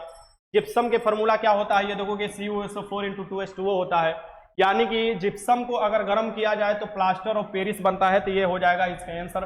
और CuSO4 × 2H2O जो होता है, ये क्या फॉर्मूला होता है जिप्सम का। और तुम्हारा हाथ गोड़ जब टूट जाता है तो यही प्लास्टर ऑफ पेरिस उजला उजला तुम पर सजाया जाता है, गोरा गोरा लगते हो तुम लोग उस समय, ठीक ना, हाथ टूट जाता है। तो क्वेश्चन 63 देख लो। चुंबकत्व पर आधारित चुंबकीय तकनीक कौन सा है? जो चुंबकत्व पर आधारित है, ये चुंबकीय आपको तकनीक का नाम बताना है जो चुंबकत्व पर आधारित है। ये क्या हो जाता? मैग्नेटिक रेजोनेंस इमेजिंग जो हो जाएगा, यानी कि MRI जो हो जाएगा, ये आपको क्या हो जाते हैं? आपको हो जाएंगे। NRI किसे बोला जाता है? NRI जो विदेशों में रहते हैं भैया, ठीक ना। आगे चलते, क्वेश्चन नंबर 64 देखो। इस्पात तथा लोहे को जंग से सुरक्षित रखने के लिए उन पर यशोदोलेपन की प्रक्रिया की एक पतली परत निम्न में से कौन सा है? यशोदोलेपन किया जाता है, आपको जंग ना लगे, यानी लोहे पर जंग ना लगे, ठीक ना, यही यशोदोलेपन कहा जाता है। इसको ही कहा जाता है तुम लोगों को क्या क्या कहा जाता है जी? अरे बूटिंग कहा जाता है, बूटिंग कहा जाता है। जो उजर उजर लगाता है लोग, क्या उसे फेशियल कहा जाता है, क्या कहा जाता है? जो लड़की सब शादी से पहले जो लेयर चढ़ाती है, इतना मोटा पूरा एकदम चमड़ा के ऊपर, पूरा मतलब गुड़िया की तरह दिखने के लिए, उसे क्या कहा जाता है? मुझे नहीं पता है उसका, तो उसे कहा जाता है बूटी कहा जाता है कि कुछ कहा जाता है। तो लोहा भी बहुत सस्ता है, लोहा बोलता है कि हमको बाहर चीज से बचा कर रखो, तो लोहा पर भी एक आपको लेयर चढ़ाया जाता है, यानी कि उसको भी सजाया जाता है, किससे? तो यशोदोलेपन करके। यशोदोलेपन में लोहा का कहता है कि हम पर तांबा चढ़ा दो, क्या कर दो? तांबा नहीं, जास्ता, जिंक का बोलता है हम पर परत चढ़ा दो, जिंक का परत चढ़ा दो, क्या बोला जाता है? जिंक का परत चढ़ा दो, ठीक ना, ये कहा जाता है। हाँ, ये देखो अनिमिका कुमारी लिख दी प्राइमर उसे बोला याद है, क्या बोला जाता है? प्राइमर बोला जाता है, सेकेंडरी बोला जाता है, टर्सरी बोला जाता है, कितना बोला जाता है समझ में आता है। इसके आंसर क्या हो जाएगा? जस्ता के चढ़ा दिया जाता है परत, तो क्या होता है? लोहा जो होता है जंग से बच जाता है, जिसे यशोदोलेपन कहा जाता है, ग्लोनाइजेशन कहा जाता है। क्वेश्चन 65 देखो। विद्युत का तंतु बना होता है, जो विद्युत बल्ब का तंतु होता है उसे क्या होता है? विद्युत बल्ब का जो तंतु होता है ये किसके बने होते हैं? लगाइए, विद्युत बल्ब के तंतु। सर प्लीज कुछ बोलिए, मेरे विलेज नेम के राजपुरा के जगह पर राजपुर हो गया है, तो फॉर्म छटा जाएगा सर, कुछ बताइए। फॉर्म अरे फॉर्म नहीं छटाता है जी, फोरम नहीं छटाता है, तुम लोग को दिक्कत यही सोच में है। एग्जाम तुमको कुछ भी फॉर्म डाल कर देखो, फॉर्म जब एक्सेप्ट हो गया तो तुमको एग्जाम देने के लिए बुलाएगा, बशर्ते 3-4 फॉर्म मत डालो, ठीक। एक ही नाम से 3-4 फॉर्म, तो तब जाकर ये होता है या आप फॉर्म में फोटो धुंधला हो जाएगा या तुम्हारा सिग्नेचर तुमको बाद में दिक्कत करेगा। यानी पहले तुमको दुल्हा की तरह बुलाएगा, फिर कहेगा कि तुम्हारा रिजल्ट हो गया, यानी तुम खुशी मनाओगे, फिर तुमको क्या कहेगा कि आओ दौड़ने के लिए, तो तुम जाओगे अपने गाड़ी उड़ी पर बैठ कर दौड़ने के लिए गर्दनी बाग, फिर तुमको दौड़ाएगा, फिर पानी पिलाएगा, फिर तुमको वेट लेगा, फिर तुम्हारा छाती लेगा, फिर तुम्हारा सब चीज़ हाई जंप लेगा, अब फिर लास्ट में कह देगा ये लो तुमको दहेज उत्पीड़न के मामला में बाहर किया जाता है, फिर तुमको बाहर भेज देगा, क्योंकि तुमने तो गलती कर रखा है शुरू में ही, तुमने तो अपना नाम ही गलती कर रखा है, पापा के नाम ही गलती कर रखा है, कुछ भी कैटेगरी गलती रखा है, तो एक सर्टिफिकेट देगा, दहेज लिख देगा उस पर कि तुम्हारा डॉक्यूमेंट वेरिफिकेशन फेल्ड है, या तो तुमको वहीं पर लिख देगा और भेज देगा, कुछ देगा नहीं, और तुम चुपचाप घरे आ जाओगे और तुम्हारा काम तमाम हो जाएगा, ठीक। तो वो ज्यादा कुछ करता थोड़े ना है। विद्युत बल्ब का जो तंतु होता है ये टंगस्टन का होता है, किसका बना होता है? टंगस्टन का बना होता है, इसे भी याद रखिए। क्वेश्चन नंबर 66 देखो, तारापुर केंद्र है, तारापुर जो आणविक केंद्र है, तारापुर आणविक केंद्र कहाँ पड़ता है? महाराष्ट्र में पड़ता है, इसे याद रखिएगा।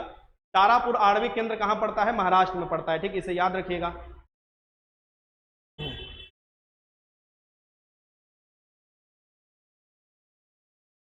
इसके आंसर क्या हो जाएगा यहाँ पर? तारापुर जो होता है ये आपको आणविक शक्ति केंद्र है, इसे भी याद रखिएगा, ये आपको महाराष्ट्र में पड़ता है। क्वेश्चन नंबर 67 देखो, हीमोग्लोबिन वर्णक पाया जाता है, तो हीमोग्लोबिन जो होता है, हीमो मतलब क्या होता है? हीमो है, हीमो अग्लोबिन, हीमो मतलब होता है तुम्हारा आयरन, आयरन होता है, आयरन, आयरन मतलब लोहा, आयरन तो हिंदी में बोला जाता है लोहा, लोहा, एक लोहा बोला जाता है। ग्लोबिन क्या है? एक प्रकार का तुम्हारा प्रोटीन है, क्या है? प्रोटीन है, ये भी याद रखिए क्या है? प्रोटीन है।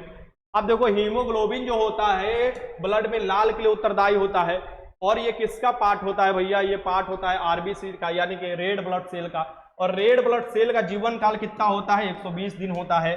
तुम्हारे ब्लड जो होते हैं वो 5 से 6 लीटर, स्वस्थ मनुष्य में 5 से 6 लीटर होते हैं, महिलाओं में बेचारी सब में 1 लीटर कम हो जाता है, 4 से 5 लीटर होता है, ठीक ना ब्लड। इसलिए देखोगे कि महिलाओं को ज्यादातर देखोगे कि आपको आयरन की गोली दिया जाता है, फोलिक एसिड, और आपको दिया जाता है क्या? पालक कहा जाता है खाने के लिए उसमें उन लोगों को, लेकिन वो सब भी बदमाश होती है, नहीं खाती है। ये देखो WBC देखो, व्हाइट ब्लड जो सेल होता है, ये देखोगे तुम्हारा जो अलग बाहर से जीवाणु तुम्हारा जो हमला करेगा शरीर को, उसका प्रतिरोधक क्षमता जो निर्माण करता है, ये व्हाइट ब्लड सेल, जिसका 2 से 5 दिन तक जीवन काल होता है, ठीक ना, इसे भी याद रखिएगा। आगे चलते हैं, क्वेश्चन देखते हैं। और आरबीसी तुम्हारा ऑक्सीजन वहन के लिए उत्तरदायी होता है। क्वेश्चन नंबर यहाँ पर देखो 68, पराग कणों का एक पुष्प से दूसरे पुष्प तक स्थानांतरण किस माध्यम से होता है? ये बताना है। पराग जो कण होते हैं एक पुष्प से दूसरे पुष्प में जो स्थानांतरण होते हैं परागकण का, जल द्वारा भी होता है, वायु द्वारा भी होता है, कीट द्वारा भी होता है। दरोगा में जस्ट ऐसे ही क्वेश्चन पूछ दिया था, दरोगा में पूछने के बाद देखो बिहार पुलिस में भी पूछा हुआ है, इसके आंसर क्या हो जाएगा? डी हो जाएगा। क्वेश्चन 69 देखो, एक विद्युत जनित्र बदलता है, एक विद्युत जनित्र मतलब कि क्या हो रहा है? विद्युत जनरेटर की बात कर रहा है। विद्युत जनित्र किसको किस में बदलता है ये बताओ। क्वेश्चन नंबर 69 लगाओ भैया। विद्युत जनित्र क्या काम करता है? कि यांत्रिक ऊर्जा लेगा, जनरेटर का काम करता है, विद्युत ऊर्जा में बदल देगा। विद्युत जनरेटर क्या काम करता है? जो होता है ये लेता है यांत्रिक ऊर्जा को और विद्युत ऊर्जा में क्या हो जाता है? बदल देता है। क्वेश्चन नंबर 70 देख लो, डी.आई. मेंडलीफ ने क्या बताया है? डी.आई. मेंडलीफ जो श्रेय जाता है इनको किसके लिए जाता है? डी.आई. मेंडलीफ का। तो डी.आई. मेंडलीफ ने आपको आवर्त क्या सजाया था, यानी तत्वों के आवर्त सारणी के लिए इनको माना जाता है। डी.आई. मेंडलीफ को भी याद रखिएगा, आवर्त सारणी बनाए थे। क्वेश्चन नंबर 71 देख लो, अनुवांशिकी के जनक किसे कहा जाता है? अनुवांशिकी के पिता किसे कहा जाता है? फादर ऑफ जेनेटिक्स किसे कहा जाता है? अनुवांशिकी के पिता किसे कहा जाता है? अरे एक बार लाइक कर दो रे कंजूस सब, तुम लोग को 500 से अभी अधिक लाइक होना चाहिए था। तुम लोग कितना कंजूस है जी, समझ में ना आता है। तुमको लाइक दबाने में क्या दिक्कत होता है? हम बार बार तुम लोगों को तो बोलते हैं, तुम लोग का ड्यूटी होना चाहिए कि इतना सर जी मेहनत करते हैं, इतना पढ़ाते हैं हम लोग को इतना अच्छे से, लेकिन फिर भी तुम लोग कहीं बोले तुम लोग को लाइक करोगे नहीं। अब तुम लोग कहियो खिसिया जाएंगे, समझ लो। अनुवांशिकी के जनक किसे कहा जाता है? अनुवांशिकी के जनक कहा जाता है गेगर जॉन मेंडल को, जो कि मटर के पौधे पर क्या किए थे? प्रयोग किए थे। इसका आंसर बी हो जाएगा। क्वेश्चन 72 देखो, सुरक्षा का तात्पर्य क्या है? ये बताओ, सुरक्षा का तात्पर्य क्या है? बताओ, सुरक्षा का तात्पर्य क्या होता है? बताना है आप लोगों को, ठीक। सुरक्षा का तात्पर्य क्या होता है? लगाइए, सुरक्षा का तात्पर्य क्या होता है? लगाओ। हाथ दुखा है, देखो इसको लाइक करने में हाथ दुख रहा है। अरे तोरा बंदूक का चलेगा रे, तू जब लाइक करने में तो हाथ दुख जा रहा है तो तू बंदूक के बीच को गोली चलाने के लिए कर दिया जाएगा, पुलिस बनने जा रहे हो तो तेरा बंदूक चलेगा? तू कहेगा सर सरकार से हमारा हाथ नहीं चलेगा, हमसे गोली वोली नहीं चलेगा, बोलेगा जाओ घरे जाओ। सुरक्षा के तत्पर है खाद्यान्न की उपलब्धता, खाद्यान्न की पहुंच भी होना चाहिए और खाद्यान्न की समर्थता भी होना चाहिए, यानी कि उपयुक्त में से सभी हो जाएगा। ये जो खाद्यान्न सुरक्षा के मतलब है, खाद्यान्न सुरक्षा का तत्पर होना चाहिए। यहाँ पर क्वेश्चन 73 देख लो, भारत का प्रथम परमाणु संयंत्र कहाँ स्थापित किया गया था? तो भारत के प्रथम परमाणु संयंत्र का बताना है कहाँ पर स्थापित किया गया था, बताओ। भारत के प्रथम परमाणु संयंत्र जो है ये कहाँ पर स्थापित किए गए थे? डेली तुम लोगों को एक प्रीवियस ईयर का क्वेश्चन कराएंगे तो चलेगा ना, 100 क्वेश्चन डेली एक प्रीवियस ईयर का करा देंगे और बाकी जो जीके जीएस करेंट अफेयर का टेस्ट होता है वो तो चलते रहेगा, बीच बीच में मिलेगा तो थ्योरी वाला भी छोटा छोटा टॉपिक कराते रहेंगे 2 बजे रात को जगा कर तुम लोगों को। तो 2 बजे रात को भी जगने के लिए तैयार रहना तुम लोग, अगर जो जगेगा वो पढ़ेगा, जो मतलब बाद में देख लेगा वो।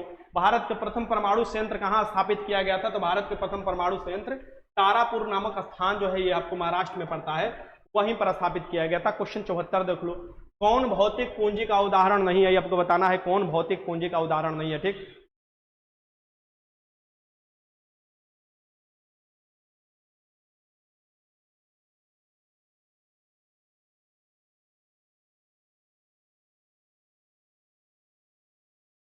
चलो, कौन भौतिक पूंजी का उदाहरण नहीं है? कौन सा भौतिक पूंजी का उदाहरण नहीं है? यंत्र, मशीन, भवन, कच्चा माल, शिक्षा और प्रौद्योगिकी। शिक्षा और प्रौद्योगिकी थोड़े ना हो जाएगा, भौतिक पूंजी का उदाहरण शिक्षा प्रौद्योगिकी नहीं होगा। इसका आंसर क्या हो जाएगा? डी हो जाएगा। क्वेश्चन आगे देखो 75, क्रिया बल और प्रतिक्रिया बल हमेशा लगते हैं। देखो ये दरोगा में 2 बार क्वेश्चन पूछा हुआ है, बीपीएससी में भी क्वेश्चन पूछा हुआ है, बहुत झकास क्वेश्चन है, ठीक ना, लोग कंफ्यूजन हो जाते हैं। इसका आंसर लगाओ क्वेश्चन नंबर 75 का।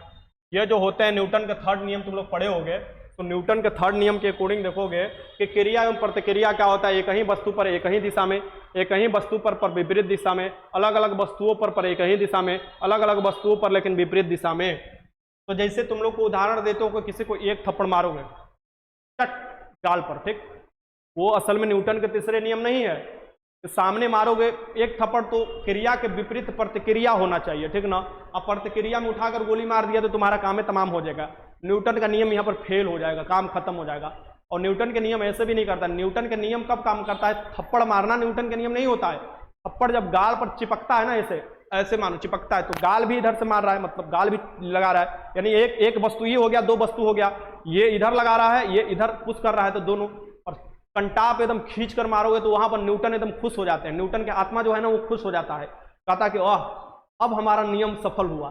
तो वो जो होता है वो न्यूटन के जो नियम होते हैं ये क्या होता है? अलग अलग वस्तुओं पर लेकिन विपरीत दिशा में लगते हैं। इसका आंसर क्या हो जाएगा? यहाँ पर डी हो जाएगा।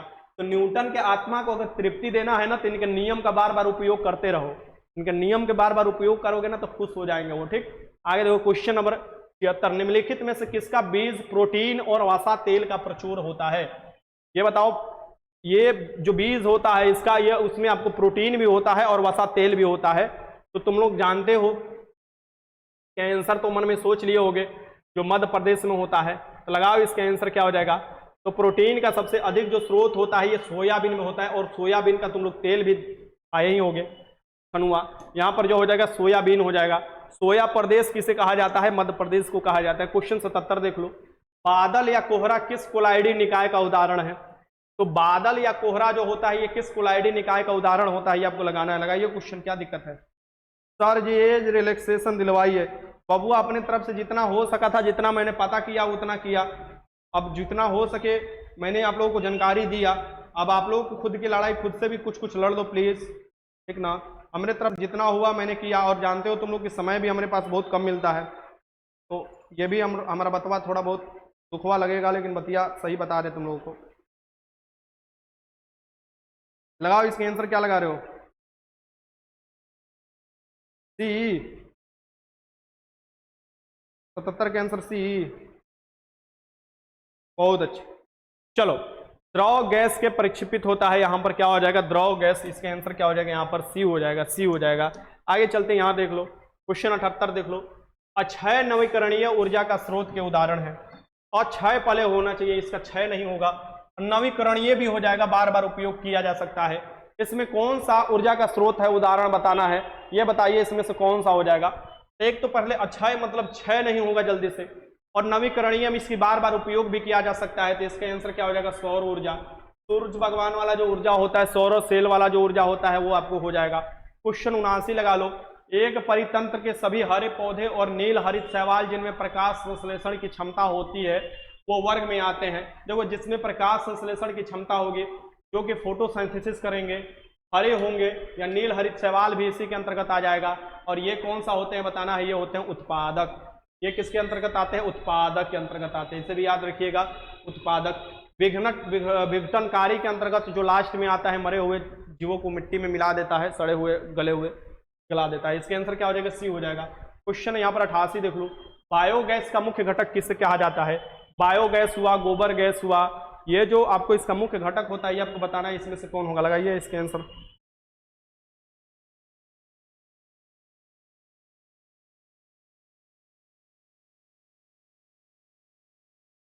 लर्न विथ श्रुति, अगर हो रहा है सेटिंग तो करवा लो, जो प्रिपरेशन कर रहा है उससे ये सब बोलने को हौसला मत तोड़ो। कौन बोल रही है कि सेटिंग हो रहा है? सेटिंग हो रही है तो काहे खातिर चुड़ाई ली? हाँ आई हमको ना समझ में। लर्न विथ श्रुति, हाँ सेटिंग हो रहा है तो जो अपन बाप से कह के सेटिंग करा ले, यहाँ का बकवास करने आए बता, बाप से अपन बोल के सेटिंग करा लेने के लिए सेटिंग हो रहा है। चिरकुट आदमी, तो फिर यहाँ पर क्यों कहाँ लगा रहा है तू? जो भी है लर्न विथ श्रुति, बाबू से बोलता बाबू जी ज्यादा पैसा हुई, नालायक इंसान। बायोगैस का मुख्य घटक कौन है ये बताना है। बायोगैस का जो मुख्य घटक होता है ये कौन होता है बताओ? मीथेन होता है। कौन होता है? मीथेन होता है, ठीक ना। मीथेन जो होता है ये बायोगैस का मुख्य घटक होता है, जिसका फॉर्मूला क्या होता है, CH4 होता है, ठीक, CH4 होता है, ठीक ना। इसका आंसर क्या हो जाएगा, CH4 हो जाएगा। इसे मार्स गैस भी कहा जाता है, दलदली क्षेत्र में मिलेगा। सब चीज ऊपर तो मैंने बताया ही। क्वेश्चन नंबर 81 लगाओ। प्रोपेन और ब्यूटेन पाया जाता है LPG सिलेंडर में, यानी लिक्विफाइड पेट्रोलियम गैस वाला जो तुम्हारा घर वाला सिलेंडर है। क्वेश्चन 81 देख लो, यहाँ पर देख लो क्वेश्चन 81 क्या कर रहा है। वह लक्षण जिन पर 5 जगत वर्गीकरण आधारित है। तो 5 जगत वर्गीकरण जो विक्टर ने दिया था, 5 जगत का आपको क्या है वर्गीकरण दिया था, ये किसके लक्षण पर आधारित है ये बताना है। क्वेश्चन नंबर 81 लगाओ, ठीक, क्वेश्चन नंबर 81 लगाओ। क्वेश्चन नंबर 81 ये लगाओ। क्वेश्चन नंबर 81 के आंसर बताओ। कोशिका भित्ति पहले इसमें देखा जाता है किसमें है या नहीं है। केंद्रक झिल्ली है कि नहीं पूर्ण विकसित, और पोषण की विधि ये जो बताता है, ये 5 जगत वर्गीकरण का मुख्य रूप से बताता है। इसका आंसर क्या हो जाएगा, बी हो जाएगा। क्वेश्चन 82 लगाओ। तने में कैवियम छल्ले की सक्रियता से पित्त की ओर बनने वाली कोशिकाएं कहलाती है। कैवियम छल्ले, ठीक ना। तो ये कौन सी आपको कहलाती है ये आपको बताना है। क्वेश्चन 82 लगाना है। क्वेश्चन 82 के आंसर क्या हो जाएगा यहाँ पर, द्वितीय जाइलम कहलाती है। और जाइलम का काम क्या होता है बताइए तुमको, जल का वहन करना, जल फ्लोएम का होता है खाद्य पदार्थों का वहन करना। क्वेश्चन 83 देखो। किरचॉफ के प्रथम नियम किस संरक्षण के नियम से संबंधित है? किरचॉफ के जो प्रथम नियम है ये किसके संरक्षण से संबंधित है ये बताओ। किरचॉफ ने नियम जो दिया था ये किसके संरक्षण से संबंधित है, लगाना है। क्वेश्चन नंबर 83 लगाइए। क्वेश्चन नंबर 83 लगाइए। किरचॉफ के जो होता है ये नियम जो होता है किससे संबंधित है बताओ। ये हो जाएगा आपका आवेश संरक्षण के सिद्धांत पर आधारित है। आवेश के संरक्षण के सिद्धांत पर आधारित है, इसे भी याद रखिएगा, आवेश संरक्षण के सिद्धांत। क्वेश्चन नंबर 84 अब तो लास्ट ही हो रहा है, जल्दी जल्दी क्वेश्चन लगाओ तुम लोग। वंशागति के क्रोमोसोमवाद के सिद्धांत, बहुत अच्छा है, ये तो सिद्धांत ही मात्र पूछ दिया। क्रोमोसोमवाद के सिद्धांत किसके द्वारा दिया गया था? वंशागति के क्रोमोसोमवाद के सिद्धांत किसके द्वारा दिया गया था? लगाओ क्वेश्चन नंबर 84 लगा दो यहाँ पर। 84 का क्या हो जाएगा, मेंडल ने दिया था ना। क्रोमोसोमवाद के सिद्धांत जो दिए गए थे मेंडल ने दिया था ना। इसके आंसर क्या हो जाएगा यहाँ पर, जॉर्ज मेंडल ने बताया था आपको जेनेटिक्स के भी बारे में। 84 के आंसर क्या लगाओगे बताओ। बहुत अच्छा, चलो आगे बढ़ते हैं। क्वेश्चन नंबर 85 देख लो। एक परितंत्र में अपघटन क्रिया को नियमित करने वाला कारक है। एक परितंत्र में अपघटन क्रिया को नियमित करने वाला क्या हो जाएगा?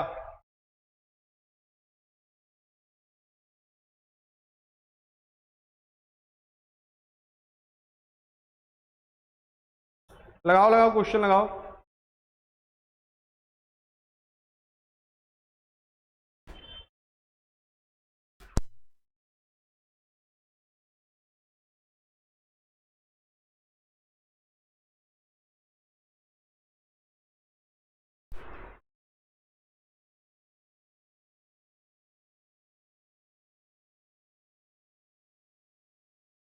अच्छा एक चीज यहां पर देखो, एक परितंत्र में अपघटन क्रिया, यहां से क्वेश्चन देखो तुम लोग, ठीक ना। ये क्वेश्चन के आंसर क्या लगाए तुम लोग? वंशागति के क्रोमोसोमवाद का सिद्धांत किसने दिया था? तो वंशागति के क्रोमोसोमवाद के सिद्धांत कुछ लोग इसका सी लगा रहे हैं, सही लगा रहे हैं, सटन अनबवेरी ने दिया था। सटन एंड बवेरी ने ये आपको क्या दिया था कि वंशागति के क्रोमोसोमवाद, यहाँ पर देखो वंशागति नहीं दे रहा है, यहाँ पर क्रोमोसोमवाद भी देखना है, ठीक ना। वंशागति के जो नियम दिए थे, जेनेटिक्स के बारे में बताए थे, सबसे पहले मेंडल ने बताया था, बट क्रोमोसोमवाद के सिद्धांत जो दिया गया था, यह दिया गया था आपका सटन एंड बवेरी द्वारा। इसके आंसर सी हो जाएगा। 85 का लगाओ, 85 का आंसर लगाओ, 85 का आंसर लगाओ, ठीक ना, 85 का आंसर लगाओ, 85 लगाओ। अब तो ध्यानपूर्वक क्वेश्चन लगाना है, पूरा क्वेश्चन पढ़ो फिर लगाओ। यहां पर देखो, एक परितंत्र में अपघटन के क्रिया को नियमित करने वाला कारक कौन है? एक परितंत्र में अपघटन के क्रिया जो होता है, इसको नियमित करने वाला कारक का नाम बताना है। एक परितंत्र में अपघटन क्रिया को नियमित करने वाला कारक क्या होगा बताओ? ताप होगा, मृदा की नमी होगा, अपरद की प्रकृति होगा। बताओ इसमें से क्या हो जाएगा? बहुत आसान क्वेश्चन है ये तो, ये सभी हो जाएगा। परितंत्र में अपघटन की क्रिया ताप से भी, मृदा की नमी भी हो जाएगा और अपरद की प्रकृति भी हो जाएगा। इसके आंसर क्या हो जाएगा? डी हो जाएगा। 85 के आंसर डी लगा लेना। क्वेश्चन नंबर 86 लगाओ। अक्सर बिहार पुलिस में जब तुम लोग देखोगे, बिहार पुलिस का पेपर दोगे और उसमें ऑप्शन दिया हुआ है, इनमें से सभी डी ऑप्शन दिया हुआ है, तो तुम लोग डी ही ऑप्शन लगाने की कोशिश करना, ठीक ना। और मतलब क्वेश्चन नहीं आ रहा है तब मैं बता रहा हूं, डी तुक्काबाजी में अगर लगाना है तो। क्वेश्चन 86 देख लो, निम्नलिखित में से कौन सा हार्मोन अतर्व चक्र के मध्यम में अपने उच्चतम स्तर प्राप्त करता है? ये बताना है, ये इसमें से कौन सा होगा हार्मोन? इसमें से बताओ। क्वेश्चन 86, ये एस्ट्रोजन हो जाएगा, बट इसमें से कुछ अवर्त यहां पर हो जाना चाहिए। ये हो जाएगा एस्ट्रोजन हो जाएगा। कौन सा हार्मोन हो जाएगा? एस्ट्रोजन हार्मोन हो जाएगा। ये सभी आप देखोगे, इतना हार्ड आपको क्वेश्चन नहीं पूछेगा ये। इसमें आप देखोगे कि कुछ 11-12 लेवल का भी क्वेश्चन आ जाता है। भौतिक अधिशोषण में गैस के अणु ठोस तल पर जुड़े हो रहते हैं। भौतिक अधिशोषण में गैस के अणु ठोस के तल पर जुड़े रहते हैं।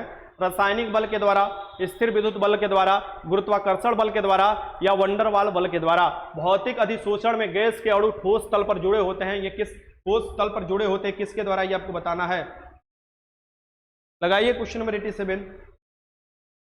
ये जुड़े रहते हैं, वंडरवाल फोर्स का नाम सुने होगे ना, तो वंडरवाल फोर्स के द्वारा ही ये जुड़े होते हैं, ठीक ना, गैस के अणु ठोस पर।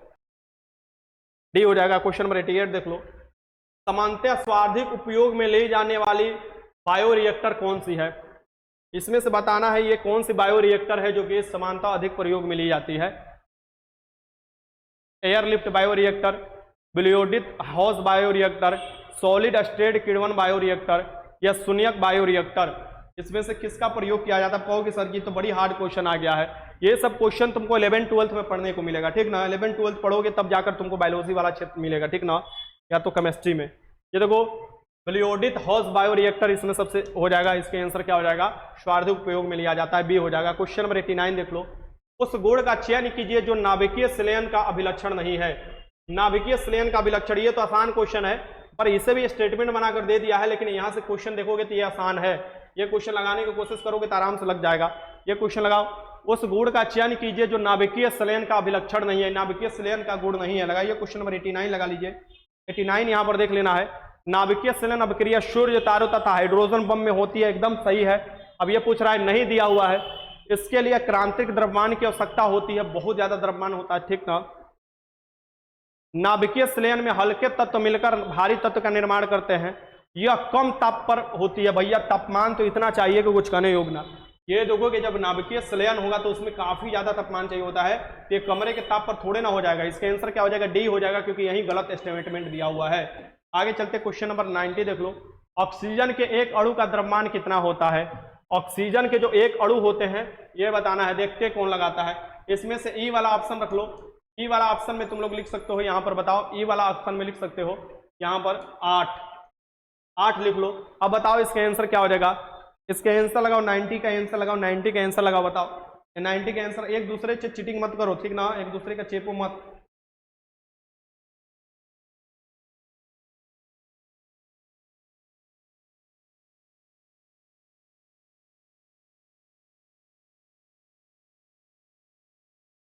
नेहा कुमारी 16 लगा रही है। अनीसा सिंह ए लगा रही है, 16 लगा रहे हैं लोग। अरे बबुआ लोग, यही तो दिक्कत है ना, परमाणु और अणु में तुम लोगों को नहीं पता है। परमाणु सिर्फ ऑक्सीजन का एक होता है, परमाणु माने ऑक्सीजन, सिर्फ ओ लिख सकते हो। लेकिन अणु जो होता है 2 परमाणु ऑक्सीजन के मिलता है तो एक अणु का निर्माण करता है, ये याद रखना चाहिए। तो ऑक्सीजन में क्या होता है? 2 अणु होते हैं। O2 को कहा जाता है ऑक्सीजन बुर्बक, और O3 को कहा जाता है ओजोन कहा जाता है। तो O2 हो जाएगा तो 16 द्रव्यमान होता है, परमाणु संख्या क्या होता है 8 होता है, इसके डबल कर दोगे द्रव्यमान 16 होता है, और 16 के 2 को गुणा करोगे ना तो 16 दूनी के क्या हो जाएगा 32, क्योंकि 2 को यहाँ पर देखो परमाणु है, 16 दूनी के 32 हो जाएगा। यहाँ पर क्या हो जाएगा सी, जो भी सी लगा रहे हैं बबुआ लोग सही लगा रहे हैं। आगे चलते हैं, क्वेश्चन देखते हैं। यहाँ पर कौन सा ये क्वेश्चन था, 90 था, 90 क्वेश्चन था भैया। यहाँ पर देखो 91 नंबर क्वेश्चन देख लो, 91 देखो, फिनाइल कीटोन्यूरिया के रोगी के मूत्र में उत्सर्जित होने वाला अम्ल कौन सा है। फिनाइल कीटोन्यूरिया के रोगी जो भी होते हैं उनके मूत्र में जो उत्सर्जित होता है ये आपको बताना है, इसमें से कौन सा उत्सर्जित होता है। लगाइए, ये हो जाता है फिनाइल पायरोविक अम्ल। फिनाइल पायरोविक अम्ल इनमें से आपको उत्सर्जित होता है इनके मूत्र से, ये याद रखिएगा। आगे देखो क्वेश्चन पर 92 देखो, ऑक्सीजन के एक अणु का ऑक्सीजन के एक अणु का द्रव्यमान है, ऑक्सीजन के एक अणु का द्रव्यमान कितना होता है। फिर तो वही क्वेश्चन आ गया क्या, फिर से वही क्वेश्चन आ गया ना, फिर से वही क्वेश्चन आ गया। इसका क्या हो जाएगा 32 ग्राम हो जाएगा। आगे देखो क्वेश्चन नंबर 93, निम्नलिखित स्रोतों में से किसमें भारत के सबसे अधिक विद्युत प्राप्त करता है। भारत जो होता है सबसे अधिक आजवी विद्युत किससे बनता है, तो भारत में सबसे अधिक विद्युत जो बनता है वो तापीय ऊर्जा से बनता है। यानी कि भारत में सबसे अधिक जो विद्युत बनता है, उत्पादन होता है वो कोयला द्वारा होता है, और कोयला द्वारा होता है तो इसका आंसर क्या हो जाएगा तापीय ऊर्जा हो जाएगा, तापीय ऊर्जा द्वारा होता है। क्वेश्चन 94 देखो, इंसुलिन हार्मोन में पॉलीपेप्टाइड श्रृंखलाएं किस बंध द्वारा जुड़े होते हैं। इंसुलिन हार्मोन में पॉलीपेप्टाइड जो श्रृंखला है ये किस बंध द्वारा जुड़े होते हैं, ये बताना है। क्वेश्चन 94 लगाना है। 94 के आंसर क्या हो जाएगा यहाँ पर डाइसल्फाइड बंध द्वारा जुड़े होते हैं, ये याद रखिएगा। इसके आंसर क्या हो जाएगा यहाँ पर। ठीक, आगे चलो क्वेश्चन नंबर 95, डीएनए के एकल क्षारक युग्म में परिवर्तन कहते हैं। डीएनए के एकल क्षारक युग्म में परिवर्तन क्या कहलाता है, ये आपको बताना है। डीएनए के एकल क्षारक जो युग्म है ये देख लो, बकवास परिवर्तन भी लिखा हुआ है यहाँ पर। क्वेश्चन 95 देख लो, ये कहलाता है बिंदु परिवर्तन। क्या कहलाता है, बिंदु परिवर्तन।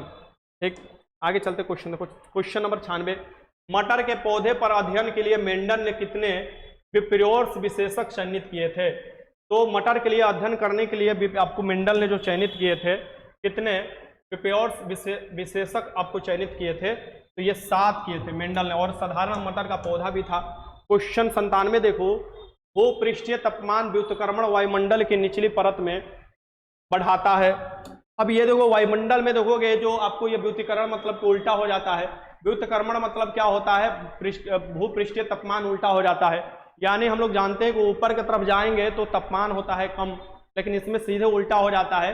तो उल्टा हो जाता है तो ये कौन सा वायुमंडल की निचली परत में अस्थायीता बढ़ाता है, स्थिरता हो जाएगा, स्थिरता को बढ़ाता है, इसे भी याद रखिएगा।